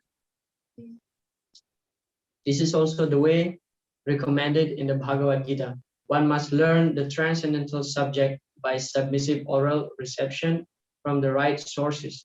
Therefore, the sages address the speaker, Sutta Goswami, with great respect. Yeah. So this is the etiquette about inquiring from the spiritual master or whoever speak the Srimad Bhagavatam. You should not challenge the speaker, because when you challenge, actually, you already have some concept in your mind. Just like I would like to give the example, just like water in a bottle. When the bottle full of water, So when a bottle full of water, so it is useless when you try to pour water again. The water will spill out because this bottle is already filled up with water inside. So this is the mentality of those who are having the challenging mood. But when you inquire submissively, humbly, that means you empty first this bottle, then pour the water. Otherwise, if you don't empty the water will spill out. So like this. When you challenge somebody, that means you already have some concept in your mind. Even though that person giving correct argument, still you cannot accept that argument because your mind is not empty, not ready, like that. And then one must be jigyasu, very much inquisitive to learn from the bona fide spiritual master. The inquiries one makes should strictly pertain to the transcendental science. Jigyasu Sreya Uttama. The word Uttamam refers to that which is above material knowledge. Tama means the darkness of this material world, and Ut means transcendental. Generally, people are very interested in inquiring about mundane subject matters, but when one has lost such interest and is simply interested in transcendental subject matters, he is quite fit for being initiated. There are so many topics of discussion in this material world. Sota Vyadini Rajendra Nrinam Santi Sahasra Saha Apashyatam Atma Tattvam Grihesu Grihamedina. So there are so many topics, but for those who are Grihamedi, the topic of discussion is politics. Srota Vyadini Rajendra. So many things about politics, about this and that, how to make money like this. But as a spiritualist or one who try to become a spiritualist, we have to inquire, we have to discuss only about transcendental subject matter, especially when we inquire to the spiritual master. We should not inquire something about mundane things, like how to make money. That is not a relevant topic to be discussed with the spiritual master. One time, Srila Prabhupada, when he was giving class, he was asked, like, so Swamiji, is there mosquitoes in the spiritual world? Is there mosquitoes in the spiritual world? And Prabhupada said, hey, what kind of question is this? So Prabhupada, of course, continued saying that, yes, there are some mosquitoes, but the mosquitoes in the spiritual world, they don't suck the blood like the mosquitoes that we find here in the material world. All the mosquitoes in the spiritual world, they are chanting Hare Krishna.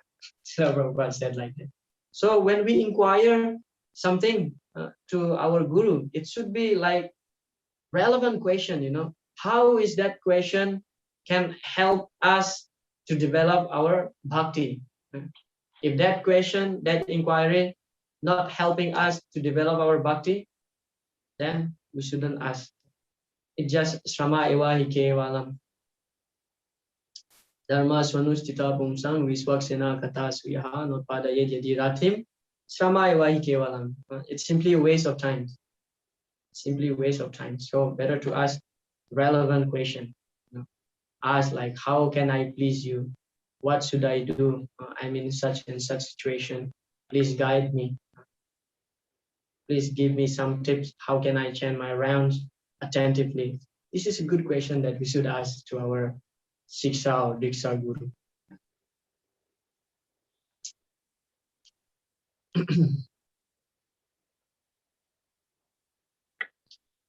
Importance of Guru Vani Seva. So far we were discussing about Vapu Seva. Yeah, Vapu Seva means serving physically a spiritual master. And then now we'll talk about Vani Seva. Although according to material vision, His Divine Grace, Srila Bhaktisiddhanta Saraswati Thakur Prabhupada, passed away from this material world on the last day of December 1936, I still consider His Divine Grace to be always present with me by his Vani, his words. There are two ways of associating, by Vani and by Vapu. Vani means words and Vapu means physical presence. Physical presence is sometimes appreciable and sometimes not. But Vani continues to exist eternally. Therefore, we must take advantage of the Vani, not the physical presence. So, Srila Prabhupada giving the explanation between these two types of services, Vani and Vapu. So, Vani is considered to be much more important than Vapu Seva. Why? Because Vapu Seva is limited. Vapu Seva is limited, but Vani Seva is unlimited. Yeah, you can perform the service to your spiritual master through his Vani wherever you are situated, But Vapu, you can perform it only when you are close with him physically, and then that service also limited. Like washing his clothes, for example, cooking, cleaning his room. That's it, finished. So these three services can be done by three disciples. That's it. One devotee can cook, one devotee in charge of his clothes, one devotee cleaning the room, or one devotee maybe driver, something like that. So Vapu service is limited. And as Srila Prabhupada mentioned, sometimes appreciated, sometimes not appreciated. Why? Because our senses are imperfect. So because of the imperfect senses, we always commit some mistakes. Srila Prabhupada was served by his personal secretary, Srutakirti Prabhu. Srutakirti Prabhu, at that time, he was serving Srila Prabhupada as his personal assistant. Like he cooked for Srila Prabhupada, he washed his clothes for Srila Prabhupada, cleaning the room like this. So one day, one family, Indian family, so this family has a 12-year-old boy, 12-year-old boy. And then this family approached Srila Prabhupada, begging to Srila Prabhupada, please give chance for our son to cook lunch for you. And then he called Srutakirti Prabhu. So this boy, he wants to cook lunch for me. Please guide him how to cook. And then the parents said, no. He is very expert in cooking. Give him chance, please. And then Srutakirti Prabhu said, yes, Prabhupada, I will supervise him. Okay. And then this boy, 12-year-old boy, start cooking in the kitchen. And Srutakirti Prabhu said, okay, I think now it's time for me to relax, take the advantage, relax. And then this boy was cooking. And finally, lunchtime, then offered to Krishna and then brought to Srila Prabhupada. Then what happened? The rice is half cooked, not cooked properly. And then the dal was so salty. And then when this boy brought the chapati to Srila Prabhupada's table, the chapati was like papad, so hard. And Prabhupada said, wow, this is wonderful. Thank you so much. And this boy asked, you want some more chapati? Prabhupada said, no, this is enough. You can go now. Thank you so much. Most appreciated. And what happened? Hearing his bell, Prabhupada has Ganta on his table always. Whenever Prabhupada rings his bell, that means his assistant should enter. So he rings his bell, and then Srutakirti Prabhu entered and then offered obeisances. And Prabhupada said, did you supervise how he cooked? Prabhupada, actually, no. And Prabhupada just took this plate and put aside like this, bing. This is not even for a dog, Prabhupada said. How can you offer such a food to Krishna? This is not even for a dog. Look at the rice. Rice is half cooked. Dal is so salty. And chapati is so hard. Best chapati is when it's popped like this. Bing. But this chapati is hard like a papad. Prabhupada was so upset. Why you didn't supervise him?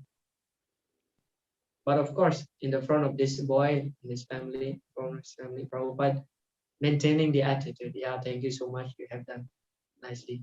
But to his personal assistant, Srila Prabhupada was chastising him. So that's why Srila Prabhupada said there, sometimes Vapu Seva is appreciated and sometimes not, because our senses are imperfect. Because of the imperfect senses, we tend to commit mistake. Okay, we tend to commit mistake. So between Vapu and Vani, of course, both are important, but Vani Seva is much more important. It doesn't mean that when we say Vani Seva is more important than Vapu, we can neglect Vapu. Still, Vapu Seva should be done also. Yeah. But in most of the cases, the spiritual master will be very, very pleased when his words, when his orders are executed by his disciples.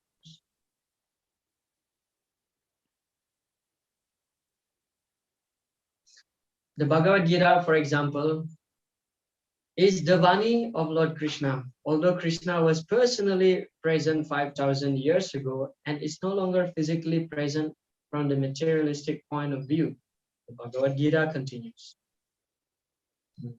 So far, personal association with the Guru is concerned, I was only with my Guru Maharaj 4 or 5 times, but I have never left his association, not even for a moment, because I'm following his instruction. I have never felt any separation. There are some of my God brothers here in India who had constant personal association with Guru Maharaj, but who are neglecting his orders. This is just like the bug who is sitting on the lap of the king. He may be very puffed up by his position, but all he can succeed in doing is biting the king. Personal association is not so important as association through service. Yeah? Separation is a transcendental bliss. Please be happy in separation. I'm separated from my Guru Maharaj since 1950, but I am always with him so long I work according to his direction. So we should all work together for satisfying Lord Krishna, and in that way, the feelings of separation will transform into transcendental bliss. So just like the gopis, they are experiencing the transcendental bliss when they are separated from Krishna. Why Krishna apparently left Vrindavan? Of course, we know that Krishna never left Vrindavan. Nandan Krishna never left Vrindavan. The one who left Vrindavan is the Yadunandan Krishna, Vasudeva Krishna. Krishna, Chaitanya Mahaprabhu explained, Krishna Yadu Sambuto Yapurna Sosyata Para Vrindavanam Parityaja Sakwachin Naivagaja. So Brajendranandan Krishna never left Vrindavan, not even for a step, not even for a moment. But who left Krishna? Who mounted the chariot when Akrura came?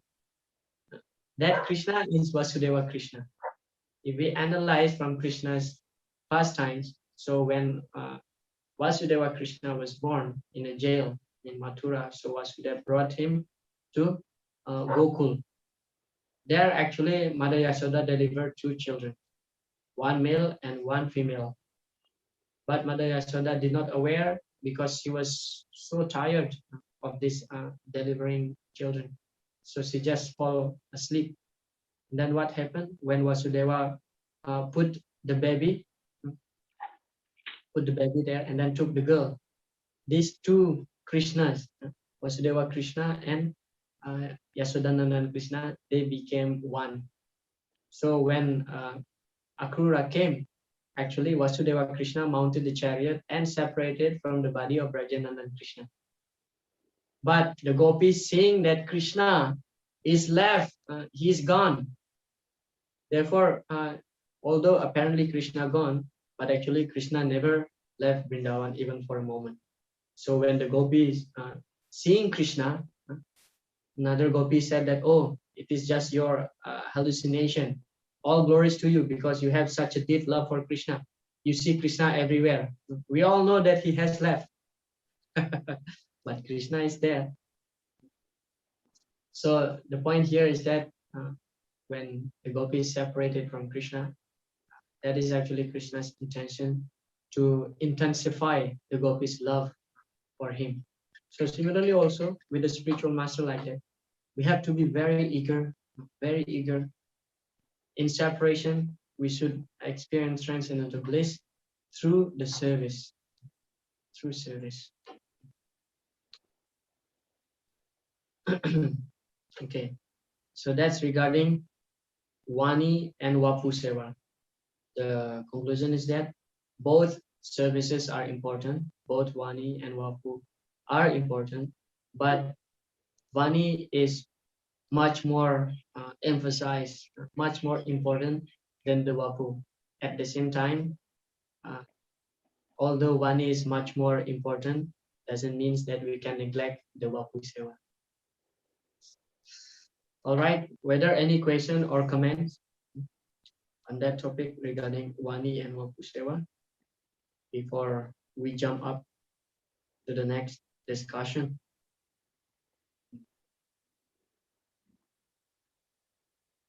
Yes, Uma Mataji, you raise your hand. You have some question. You can unmute yourself. One second. Yes. Can you hear me, Prabhu? Yes, now we can hear you. Please. You told about Apu and Vani Seva and Guru Seva.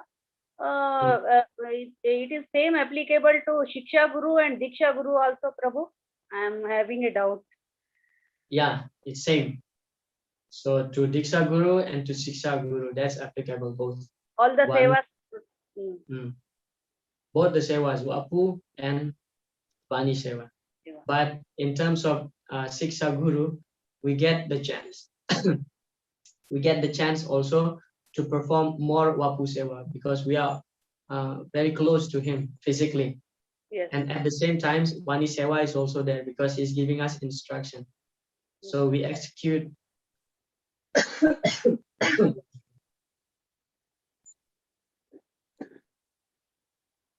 we execute both the services toward the Siksha Guru, because Siksha means Siksha Guru means we get more chance to associate with him physically. So yeah, Guru Seva, there are two types of Guru Seva. Excuse me.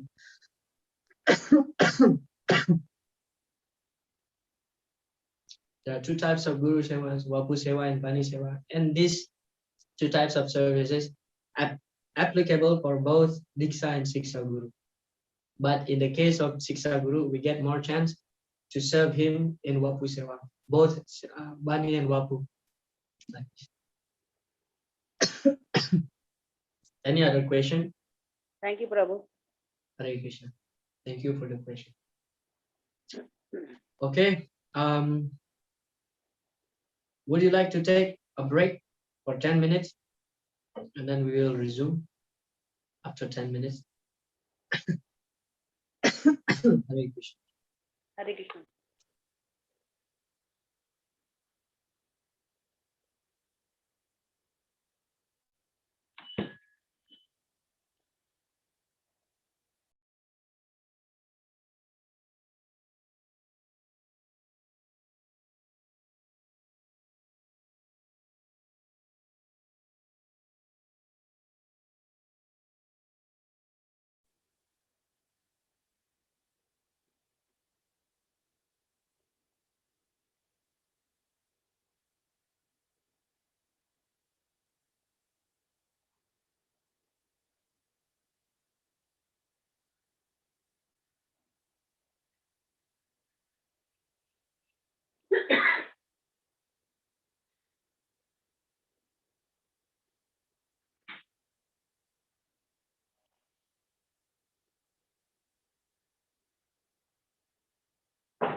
Hare Krishna, Krishna Krishna, Hare Hare, Hare Rama, Rama Rama, Hare Hare. So welcome back, all the devotees. Hare Krishna.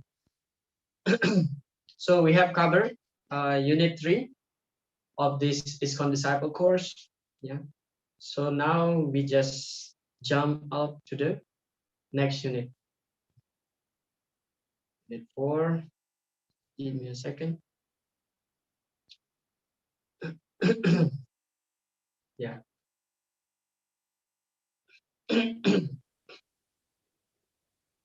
So in the third unit, we have discussed about Guru Puja, Guru Seva, Guru Wapu, and Vani Seva. Yeah. And then in the unit 4, we'll be discussing about cooperatively fulfilling the relationship and consolidation.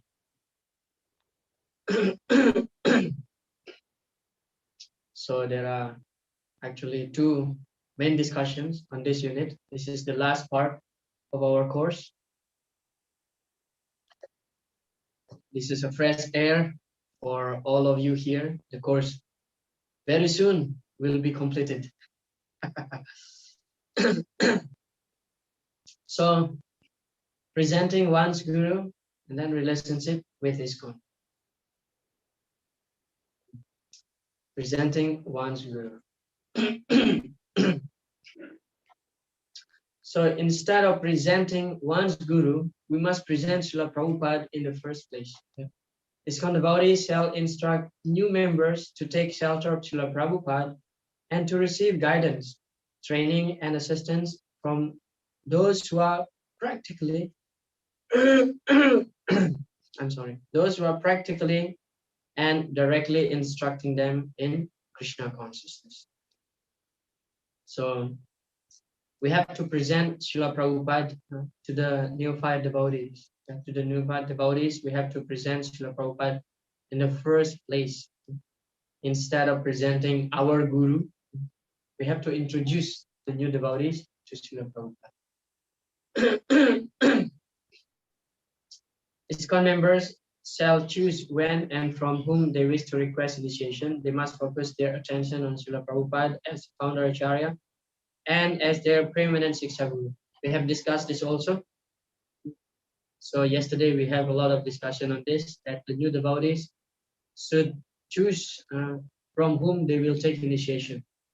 It's not being forced by some senior devotees to take initiation from a particular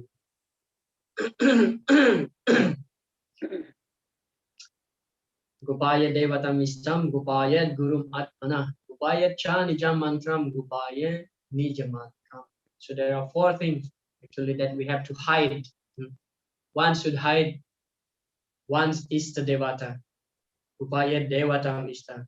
Then Gopaya Gurum Atmana. One should hide one's Guru. Then Gopaya Cha Nijam Mantra.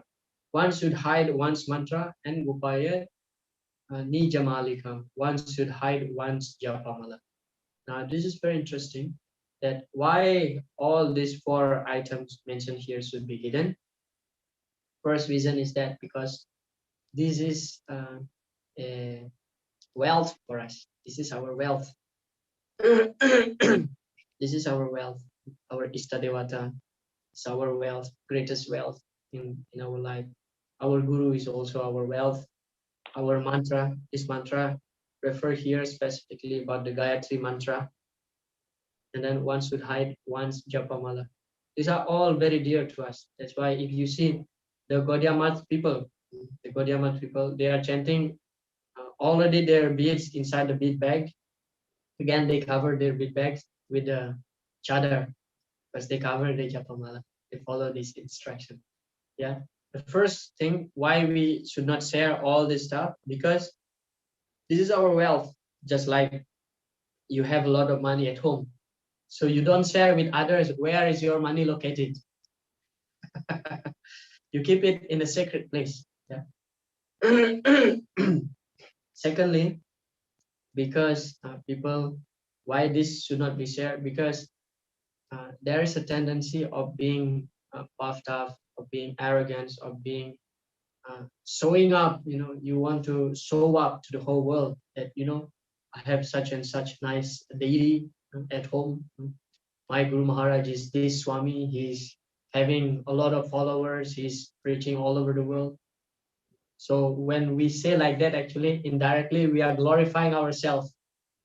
Why? Because our Guru, my Guru is great, and I'm so fortunate to be his Guru. Although that is true, but should not be done like this. And then one should hide one's mantra.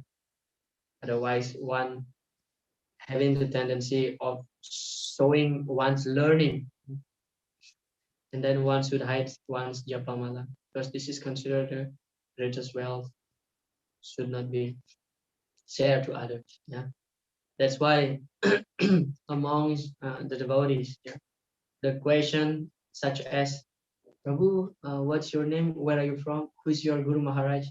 The third question is very sensitive. Actually. Who is your Guru Maharaj? I personally, I don't ask directly the devotees, who is your Guru Maharaj? Because it's happened to my life personally that someone was asking like that to me, like, what's your name? Where are you from? And who is your Guru Maharaj? When I told who's my Guru Maharaj, and then that devotee said, oh, actually, yeah, your Guru Maharaj joined much more later after my Guru Maharaj joined ISKCON, blah, blah, blah. So I felt like, why this devotee is comparing his Guru Maharaj with my Guru Maharaj, and he's putting his Guru Maharaj much more senior in position than my spiritual master. And I felt like so disturbed, so disturbed. Therefore, this question is very sensitive.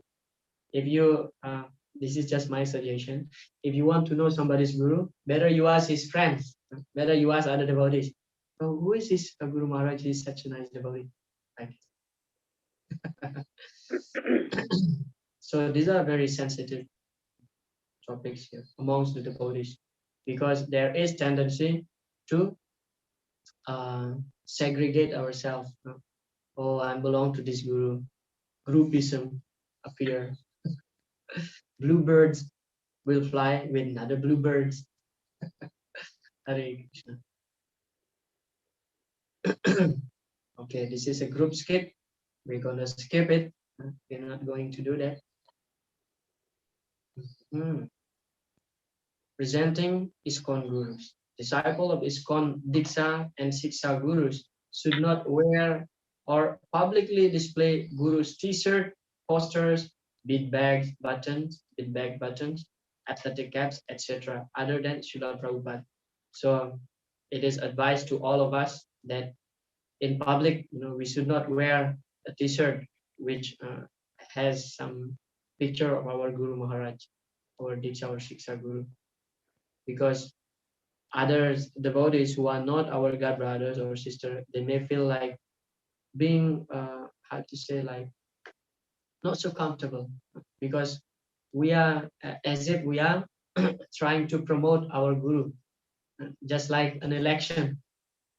This election, people, from different political party, they would carry the flag like this, oh yeah, this, choose this, you have to vote for this.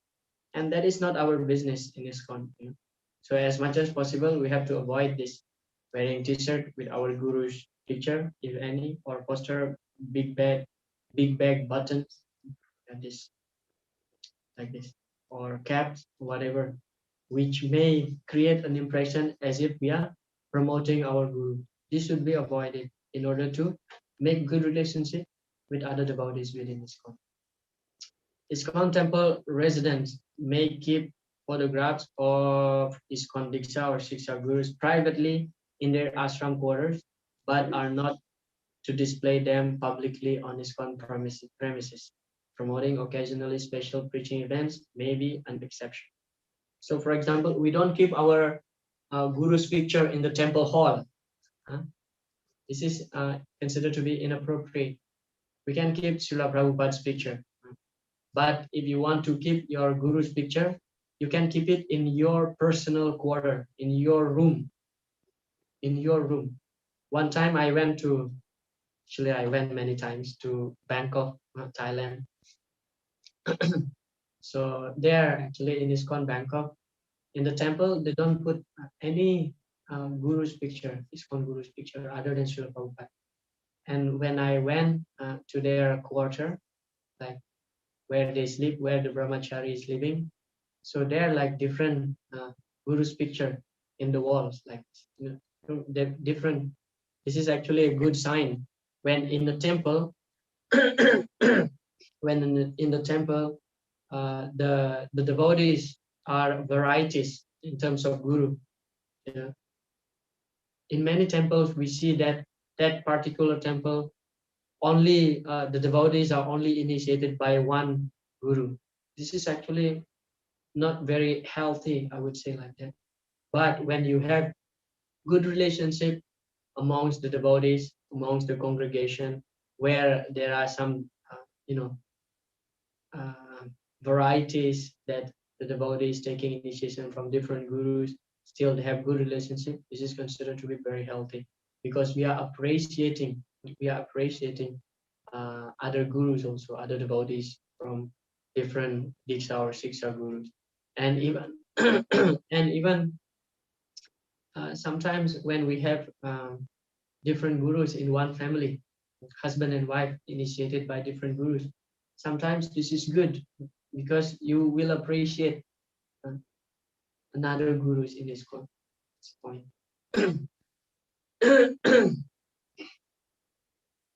And promoting occasional special preaching events may be an exception.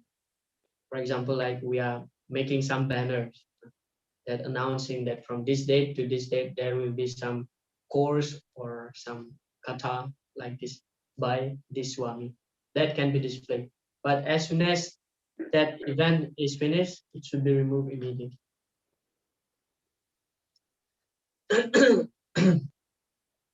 And then websites prominently feature a picture of Srila Prabhupada.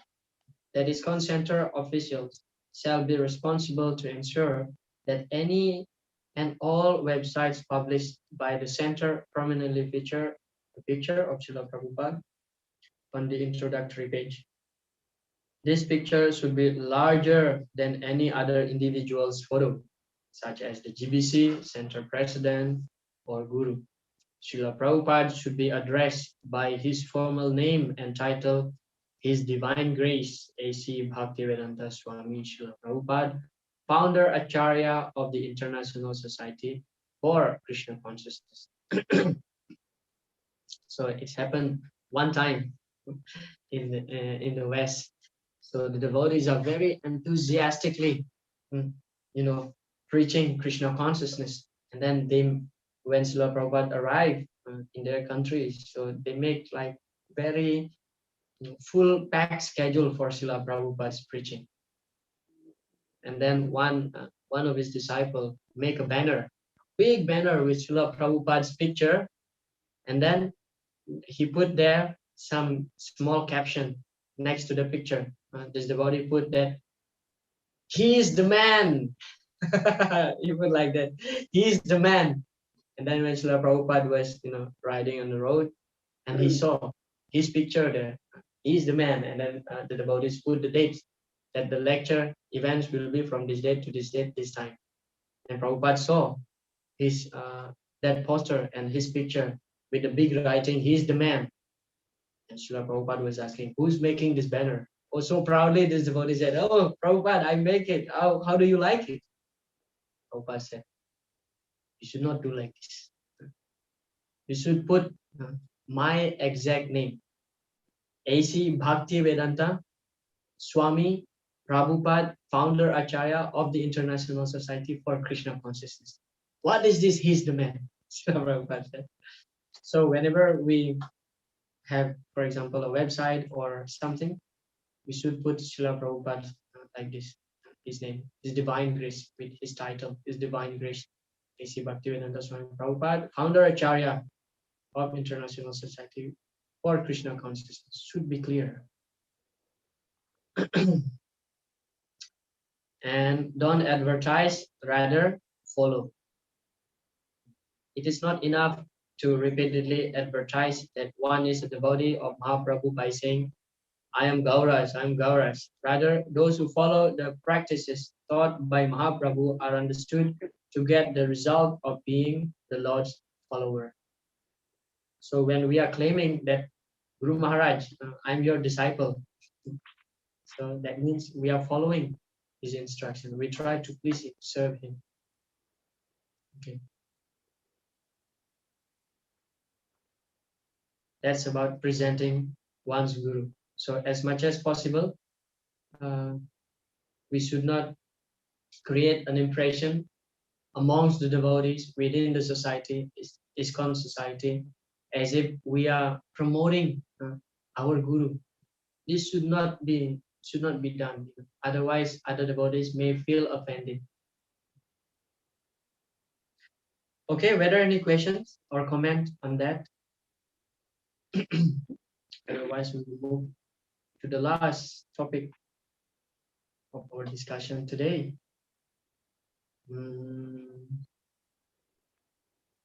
Yeah. Relationship within ISKCON, yes, and course around them. So relationship within ISKCON. What normally happen when we are, oh, Uma Mataji, you raise your hand, you have some question. Hare Krishna. Sorry, I didn't see that. You can kindly unmute yourself.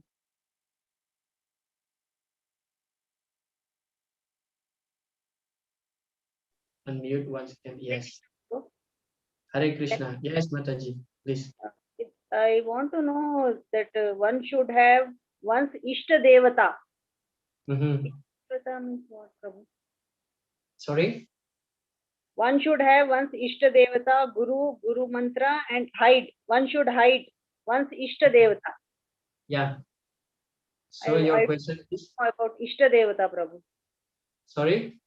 Ishta Devata. Your question is, what is Ishta Devata? Yes. Ishta Devata is your worshipable deity. Your deity is Ishta Devata, the form of the Lord that you worship. That is called Ishta Devata. For example, at home, Hare you have Krishna, Prabhu. Sorry to interrupt. You can carry on, Prabhu. Later I shall ask. Yeah. For example, at home, you have Laddu Gopal, for example. So this Laddu Gopal is your Ishta Devata. Ishta Devata means a form of the Lord that you worship. Or you have some silas at home. This is considered to be your Ishta Devata. Like this. Okay, thank you. Or you have some Giriraj Shila. So main thing is that the idea is that Ishta Devata means the form of Lord Krishna that you worship. Okay, different forms, any form. Any form that very dear to you, that is your Ishta Devata. Okay, for example, like Hanuman, his Ishta Devata is Lord Ram. He doesn't want to change to any form of the Lord. Yes, just Lord Ram, that's it. Yes, thank you, yes, Hare Krishna. Lakshmi Mataji. Hare Krishna, Prabhuji. Hare Krishna.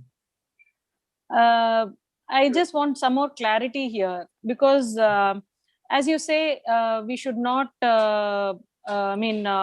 openly display our Ishta Devata, or we should not share or something like that. See, we have Radha Mukund's Vigraha at home, and what we do is we offer garlands, beautiful garlands to them. So I would, by seeing those pictures, there are numerous, at least 200 odd people who would say Hare Krishna, or they feel connected to Krishna. Isn't this, they are not into Krishna consciousness, but they feel, like when they want, early morning when they want to see a Bhagavan's picture, they open up with the status of it and of mine, and they see. That's how people give me the reaction after seeing. Okay. Is it wrong to do so? And why we should not display our Ishta Devata? I just need clarity so that I don't do a mistake henceforth, or can I carry on with it? Thank you. Yes. Thank you very much for that question. depend on the intention actually. So intention now matter here. So if your intention you want to share with others, or this is also via media or preaching, at least when they see your Istadevata, they will appreciate, and at least they say Hare Krishna or whatever. So depend on the intention. Why it is mentioned there that Upaya Devatam Istam, uh, one should hide his Istadevata, because as I mentioned earlier, that first of all, this is very dear to us. It is considered to be great as well. Secondly, is that there is always a tendency of being showing up to others, that, oh, I have such a nice deity at home. And the side effect of that mentality is that I want to be praised. Okay. For example, you make beautiful garlands. Just for example, you make beautiful garland for your deities. Then you garlanded your deities. The deities look so beautiful. And then you show to people, I have deities at home. You want to see? Then they come to your home, and then they see such a beautiful garland. Wow, this, who made the garland? And then who made the garland? And then you get the recognition. But if you really having the good intention, you just want to serve them, you make the garland and you want to show people your Istadivata with good intention, that you want to share how beautiful Krishna is. That's actually a preaching. So that's all right. So because why one should hide his Istadivata? Because we have to be very careful. Sometimes the subtle desire of being recognized as a great worshipper is there. Puja Labha Pratishta is there. That's why it should be very, very carefully avoided. But if your intention is just want to share Krishna, that's fine. That's fine. Sometimes people sharing their deities picture on Facebook, on the public forum. Yeah. So yeah, depending on the intention, whether you want to share it, whether you want to share Krishna with your full pure heart, or you want people praising you, praising you, praising you, like, wow, you are such a great devotee. You have 20 silas, for example, like this. Having 20 silas is like, wow. According to Shastra, if you have 12 silas at your home is considered to be a tirtha, place of pilgrimage. Some people, they love to share their silas. I have 100 silas at home, for example, like that.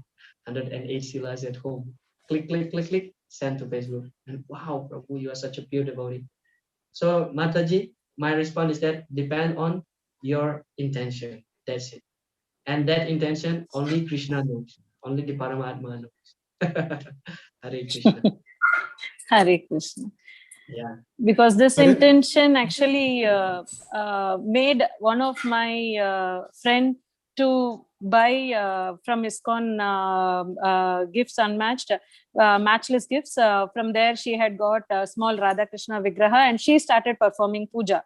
So, and there are a number of people who are like slightly health-wise, they are not better. So, and few people who feel slightly no, discouraged on that particular day, or due to some mundane thing, they get affected. They immediately tell, it's not about the garland. It's about, for me, Krishna, for everybody. So if he is giving happiness to me, when I adore the garland to him, he looks so beautiful. So I want that beauty to be shared. That's all. It's not about the garland. Anybody can do a garland. It's not about the garland or to the praise, because everybody nobody praises everybody on a daily basis. It's that his blessings has to spread. People seeing him, they should feel Hare Krishna. People seeing him, they should feel Krishna, this is what is my thing. I surrender to you. The surrenderness should increase more. That is the intention. That's why. But if you, I mean, as you say, even one bit of pride, or that the factor which you say, which is going to glorify, that is going to come to my head, that day I shall stop. I feel that it is coming. Krishna will make me stop. For me, he looks very beautiful. He's so nice. So why can't he be displayed? That's all. Nothing else. Your answer was perfectly fine, Prabhuji. Thank you. It was satisfactory. Hare, Hare Krishna. yeah. Please kindly don't get offended if I said something wrong. Are you Hare Krishna, Prabhuji? No. You're giving such nice clarity. I do. This question just immediately popped in because I do it on daily basis. Yeah, that's it. The intention is matter because Krishna is Bhavagrahi Janardana. He's seeing your bhava. He's seeing your emotion. He's seeing the essence of your heart. That's it. Yeah. Thank you, Mataji, for that question. Thank you, Prabhuji. Yeah. Hare Krishna, Prabhuji. Okay, Prabhu. Yeah. Venkata Prabhu, Hare Krishna. Actually, Lakshmi is my wife. Okay. Yeah, And, I think in the beginning that you were there in the same place. Yeah, Hare Krishna. because every day, as and when that Alankara is over, so I used to take the photo, means the image of Sri Radha Mukund at our house. Okay, and then I used to share it in my status. So many people know somewhere around 9:15, usually that time I share it. Even if some days it's getting delayed and I share it by 9:45, the message will coming to me. Today, why I am not having the darshan of Sri Radha Mukund. So, is it correct, Prabhuji, or I do not know how to put it around. See, they will always say that how come Mataji is she is going to office as well as she is preparing nice garlands and doing the alankara for Sri Radha Mukund. Like that, they will be asking. So how she is managing the time, how she is doing. So then I will tell them that it is not the question of, because I put an end to the appreciation given to my wife on that, and I say that it's only her service to her. So for doing service, time doesn't matter. So we create time for doing service. Is it right, Prabhuji, now to send it in the status, or I would like to act as per your instruction? Yeah. Thank you. Yeah, it is right. This is one of the preaching media actually. You see, your family is doing nicely devotional practice at home despite of your busy time. Um, still you are using sacrificing your time to decorate the Lord, to cook for the Lord, to make garlands. And when people ask, like, she's going to the office, still she's able to make the garlands. And your response should be, this is actually an opportunity also for you to preach because you are showing the people good example. But at the same time, as I mentioned in the first day of the lecture, of the class, that this hot potato should be thrown to our Guru and then to Srila Prabhupada. Don't keep it with you, otherwise you will get burned. Because sometimes, and most of the times, Krishna, he loves to glorify his devotees, his pure devotees. Krishna can be easily kill Jarasandha. Why Krishna asked unnecessarily Bhima to kill him? Because he wants to glorify him. Krishna can kill all these demoniac kings in Kurukshetra at once using his chakra. But he wants to glorify his pure devotees such as Arjuna and the Pandavas, how great fighter they are. But at the same time, the devotees, when the devotees get glorification, the devotees will remain humble and throw the hot potato, as I mentioned, throw it to Guru. Oh yeah, it's just, I'm able to do this insignificant service because of Krishna's mercy through my Guru. Jai Srila Prabhupada. That's all. But still, you are showing good example. This is a great preaching tool, I would say, great preaching media. People are asking why you are not posting like this. Well, this is the time for you to take this opportunity to preach to people. In spite of your busy time, in working, still you have to sacrifice your time to Krishna, for Krishna. Thank you, bro. Hare Krishna. Hare Krishna. Guruji. Okay, we shall continue our discussion. So still here. Yeah. Relationship among the devotees. So discrimination. Sometimes this is happen. Discrimination. So discrimination means perceiving, noting, or making a distinction or difference between things.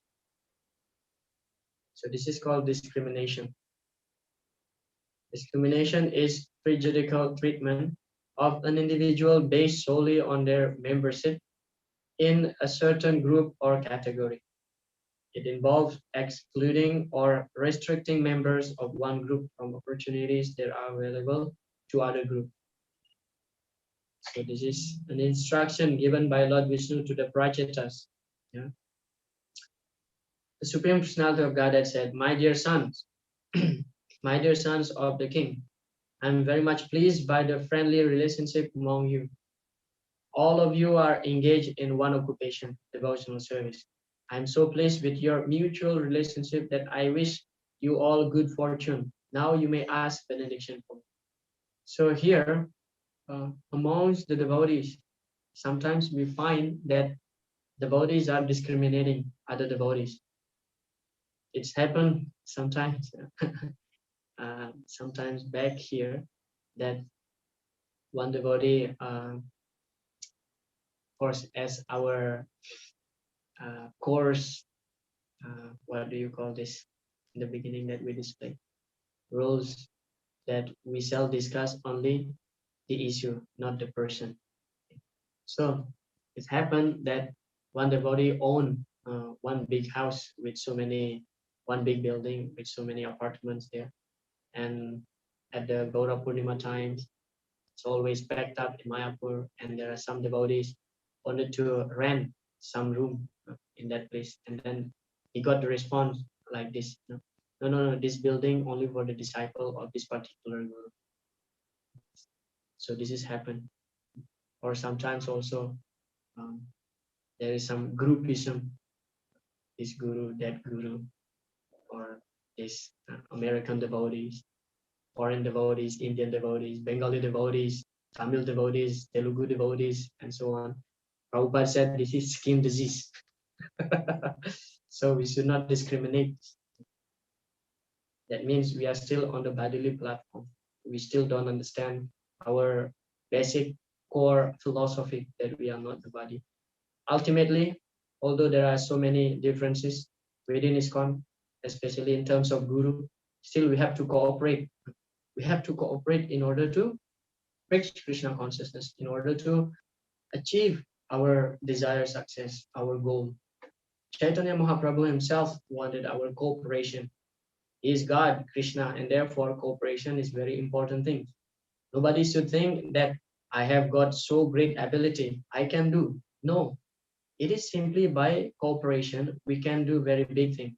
United we stand, divided we fall.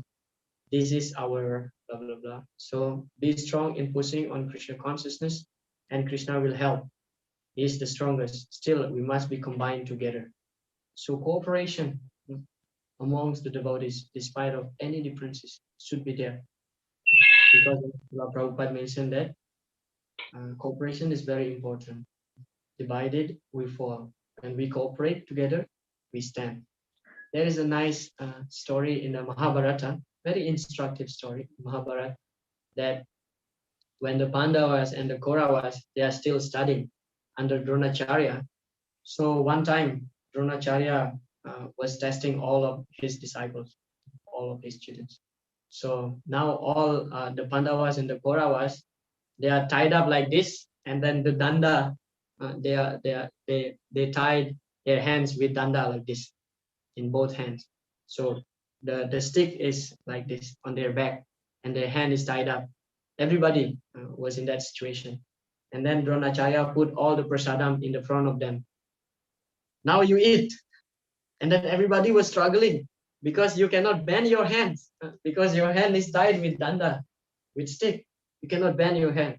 And then the Kauravas start falling on the ground and eat like a dog, like this, because their hand is tied up. But Yudhishthira Maharaj, he took the food with one hand and then give the food to Bhima's mouth. And then he asked Bhima, you take the food, give to Arjuna. So in this way, Arjuna, Nakul, Sahadeva, to Yudhishthira. And Dronacharya was very proud of their cooperation. You see, they eat nicely because they cooperate with others. They want to help others. But this Kaurava eat like a dog because they are very selfish. No, I want to eat. No, I don't want to give you. I want to eat. See, they think that they are great. They are great that they think that now I found the way. Despite of my hands are being tied up, still I can eat. You see how intelligent I am. But the Pandavas, they are more intelligent using cooperation. So similarly, within ISKCON also, we have to do like this, cooperate with others. Not only the goal is achieved, but the relationship amongst the devotees becomes strengthened, becomes solid, solidified because of the cooperation. What happens when you cooperate with others? Others will appreciate you. When you get the appreciation, you will appreciate that back to others. One time, Radhanath, I think it was His Holiness Radhanath Swami Maharaj was giving a class, and then there was one gentleman came to Maharaj and said that, Maharaj, thank you very much for your class. We appreciate very much. That helped us. And then what Maharaj said, I appreciate your appreciation. He's throwing back that appreciation. Just like between Krishna and the gopis also. They have some competition. Who will please who more? So like this also in the devotees association. Cooperation is very, very important.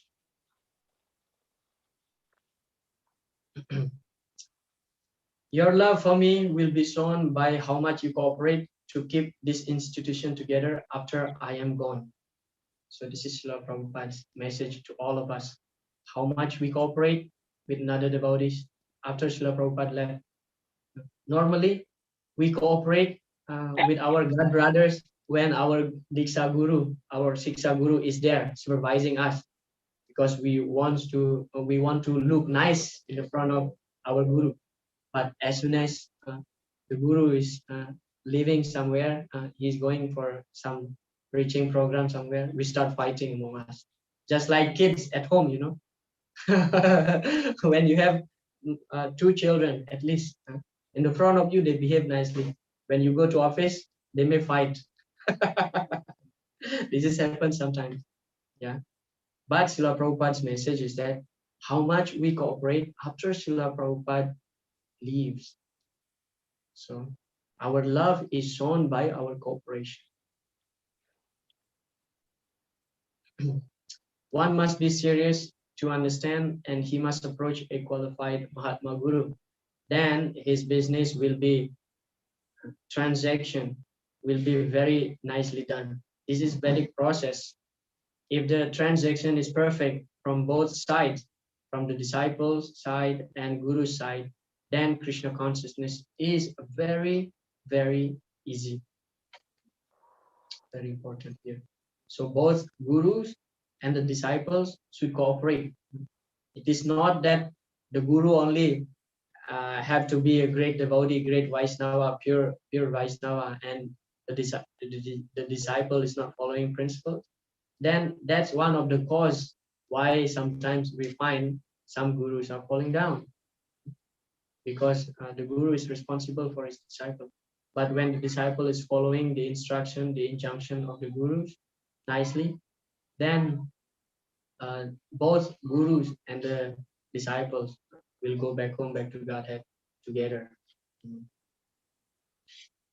So both should be qualified, both Guru and the disciple.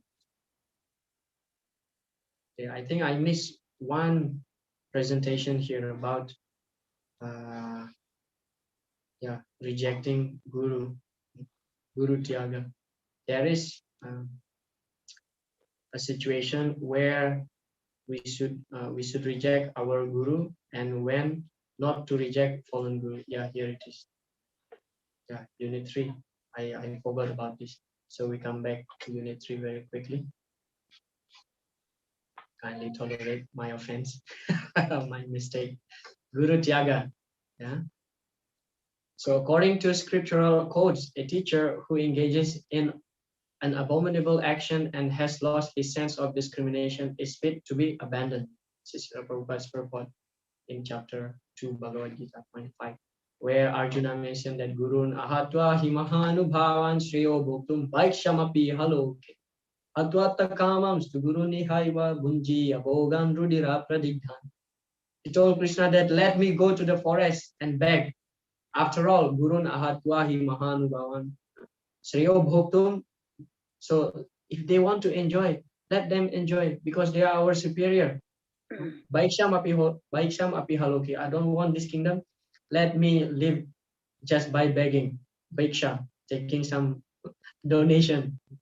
But this is not at all correct. Arjuna's reason not to fight, one of the reasons is that because sin. He is considering that if he fights with his guru, this is sinful. This is an offense against his guru. But Srila Prabhupada explained that if the guru lost his sense of discrimination, he can be rejected, he can be abandoned. Well, in that sense, of course, we understand that both Bhismadev and Dronacharya, they are great souls, but they are playing a role as if they are deviate. They are in the sides of the Kauravas. So it's okay for Arjuna to fight against them. According to revealed scriptures, a teacher or spiritual master is liable to be rejected if he proves himself unworthy of the position of guru or spiritual master. So this is in case of if the guru violating one or all of the regulative principles can be rejected. Guru apya valitasya karya karyam ajanatah upatha pratipanasya parityago vidiyate.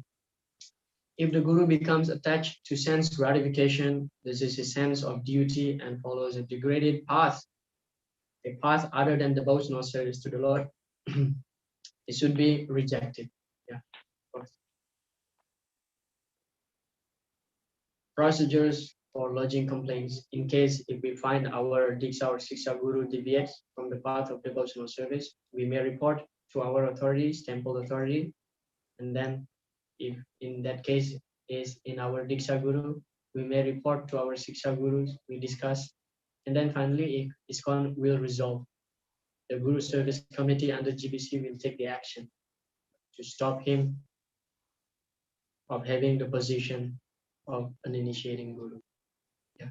But there is also a circumstance when not to reject fallen Guru. Yeah. If a Guru is engaged in sense gratification, violating one or more of the regulative principles, but there is hope that he can be rectified, then his disciples should not reject him, but should allow time for such rectification to take place, and they should take shelter of Srila Prabhupada and senior Vaishnavas as Siksha Guru. So this is the condition when not to reject a fallen Guru.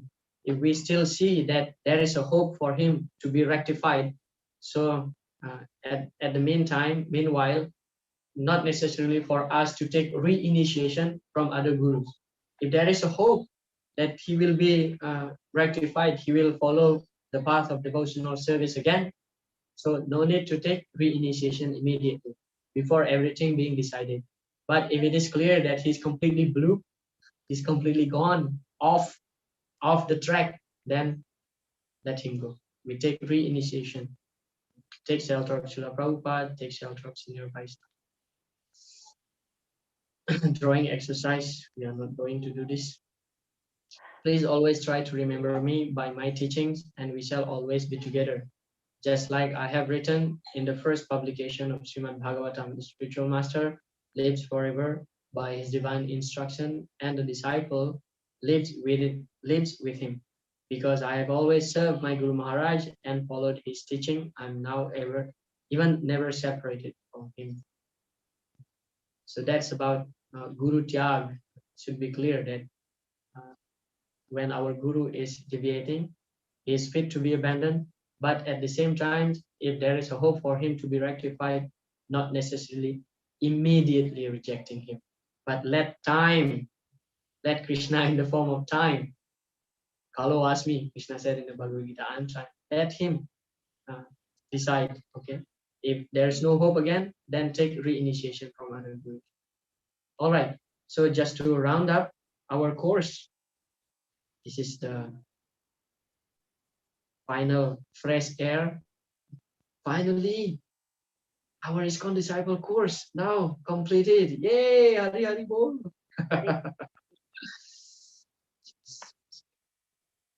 Yeah.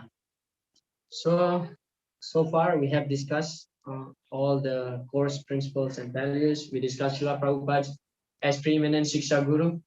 That's clear, should be clear. Allegiance to ISKCON and Parampara. We should be loyal to Srila Prabhupada's teaching and Parampara, should not deviate.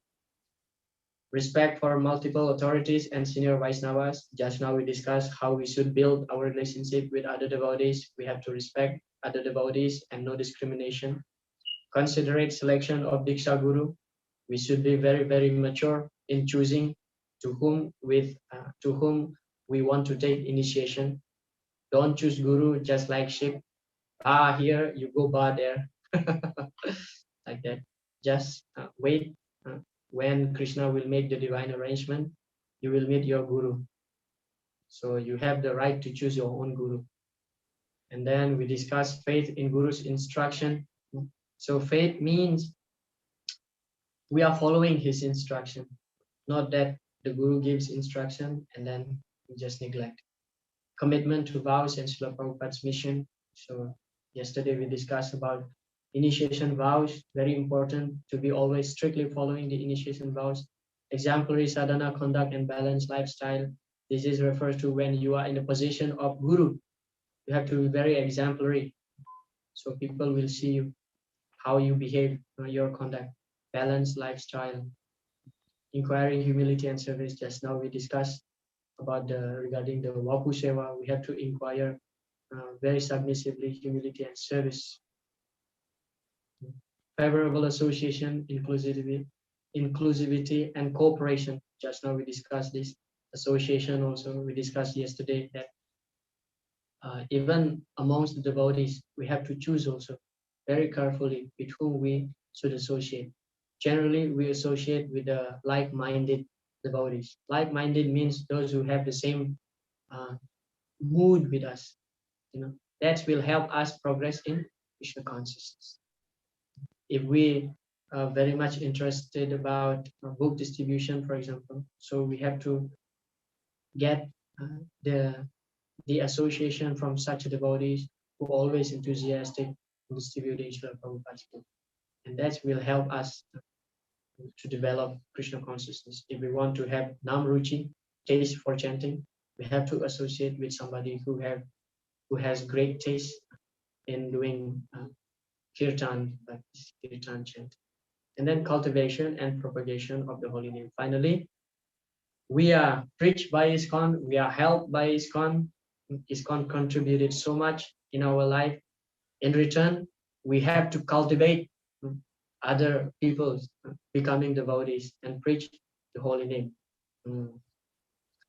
Just like the Panchatattva. Jai Panchatattva mili Prithive Asiya Purva Prema Bandare Ramudra Ugadiya Panche mile Dute Prema Kare Ashwadhana Yatha Yatha Piye Krishna Bade Anukashana. So Srila Kaviraj Das Goswami explained very nicely in Chaitanya Charitamrita.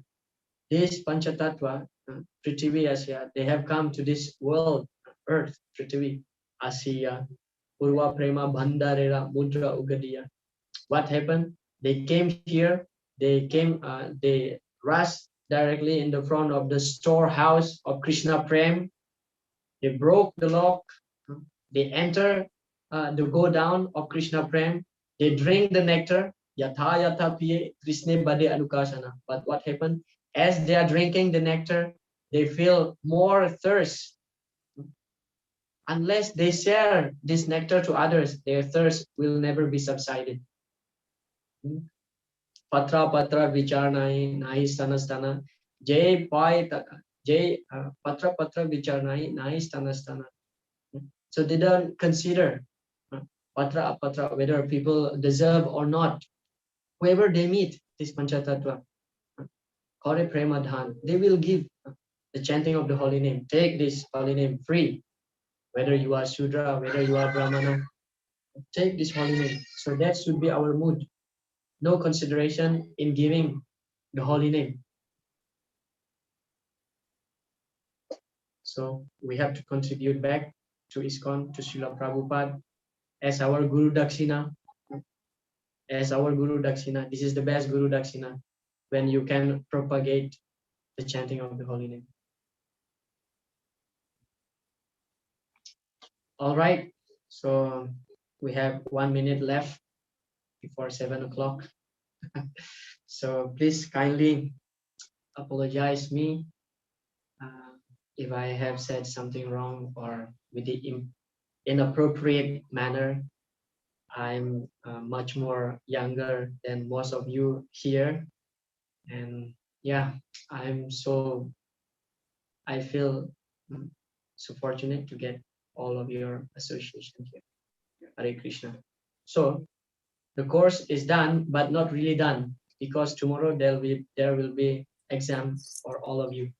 So kindly revise again, study again what we have discussed, and then in our WhatsApp group, I will explain how the exam will be done. So I'm praying to the Lord for all your success in your exam, as well as success in your life in cultivating Krishna consciousness. Hare Krishna. Jai Srila Prabhupada. Hare Krishna. Whether any comment or questions before I close this meeting? Hare Krishna. Hare Krishna, Prabhuji. Yes, Prabhuji. Venkata Prabhu. The examination will be in the same timing as the class. Sorry? Echo is coming, I think. Examination time will be the same time as the class timings. Regarding the exam, I will explain in the WhatsApp group. Don't worry. Your duty just need to revise again what we have discussed. That's it. And I have shared the student handbook. You can study that also. There's so many nice points there. As I mentioned yesterday and day before yesterday also, the final exam is that whether Ante Narayana Smriti, when we remember Krishna at the time of death. That's the real exam. Hare Krishna. Okay, Jai Srila Prabhupada. Thank you so much for tolerating myself. Hare Krishna. Vancha kalpatarubhyascha kripa sindhubhya eva cha patitanam pavanebhyo vaishnavibhyo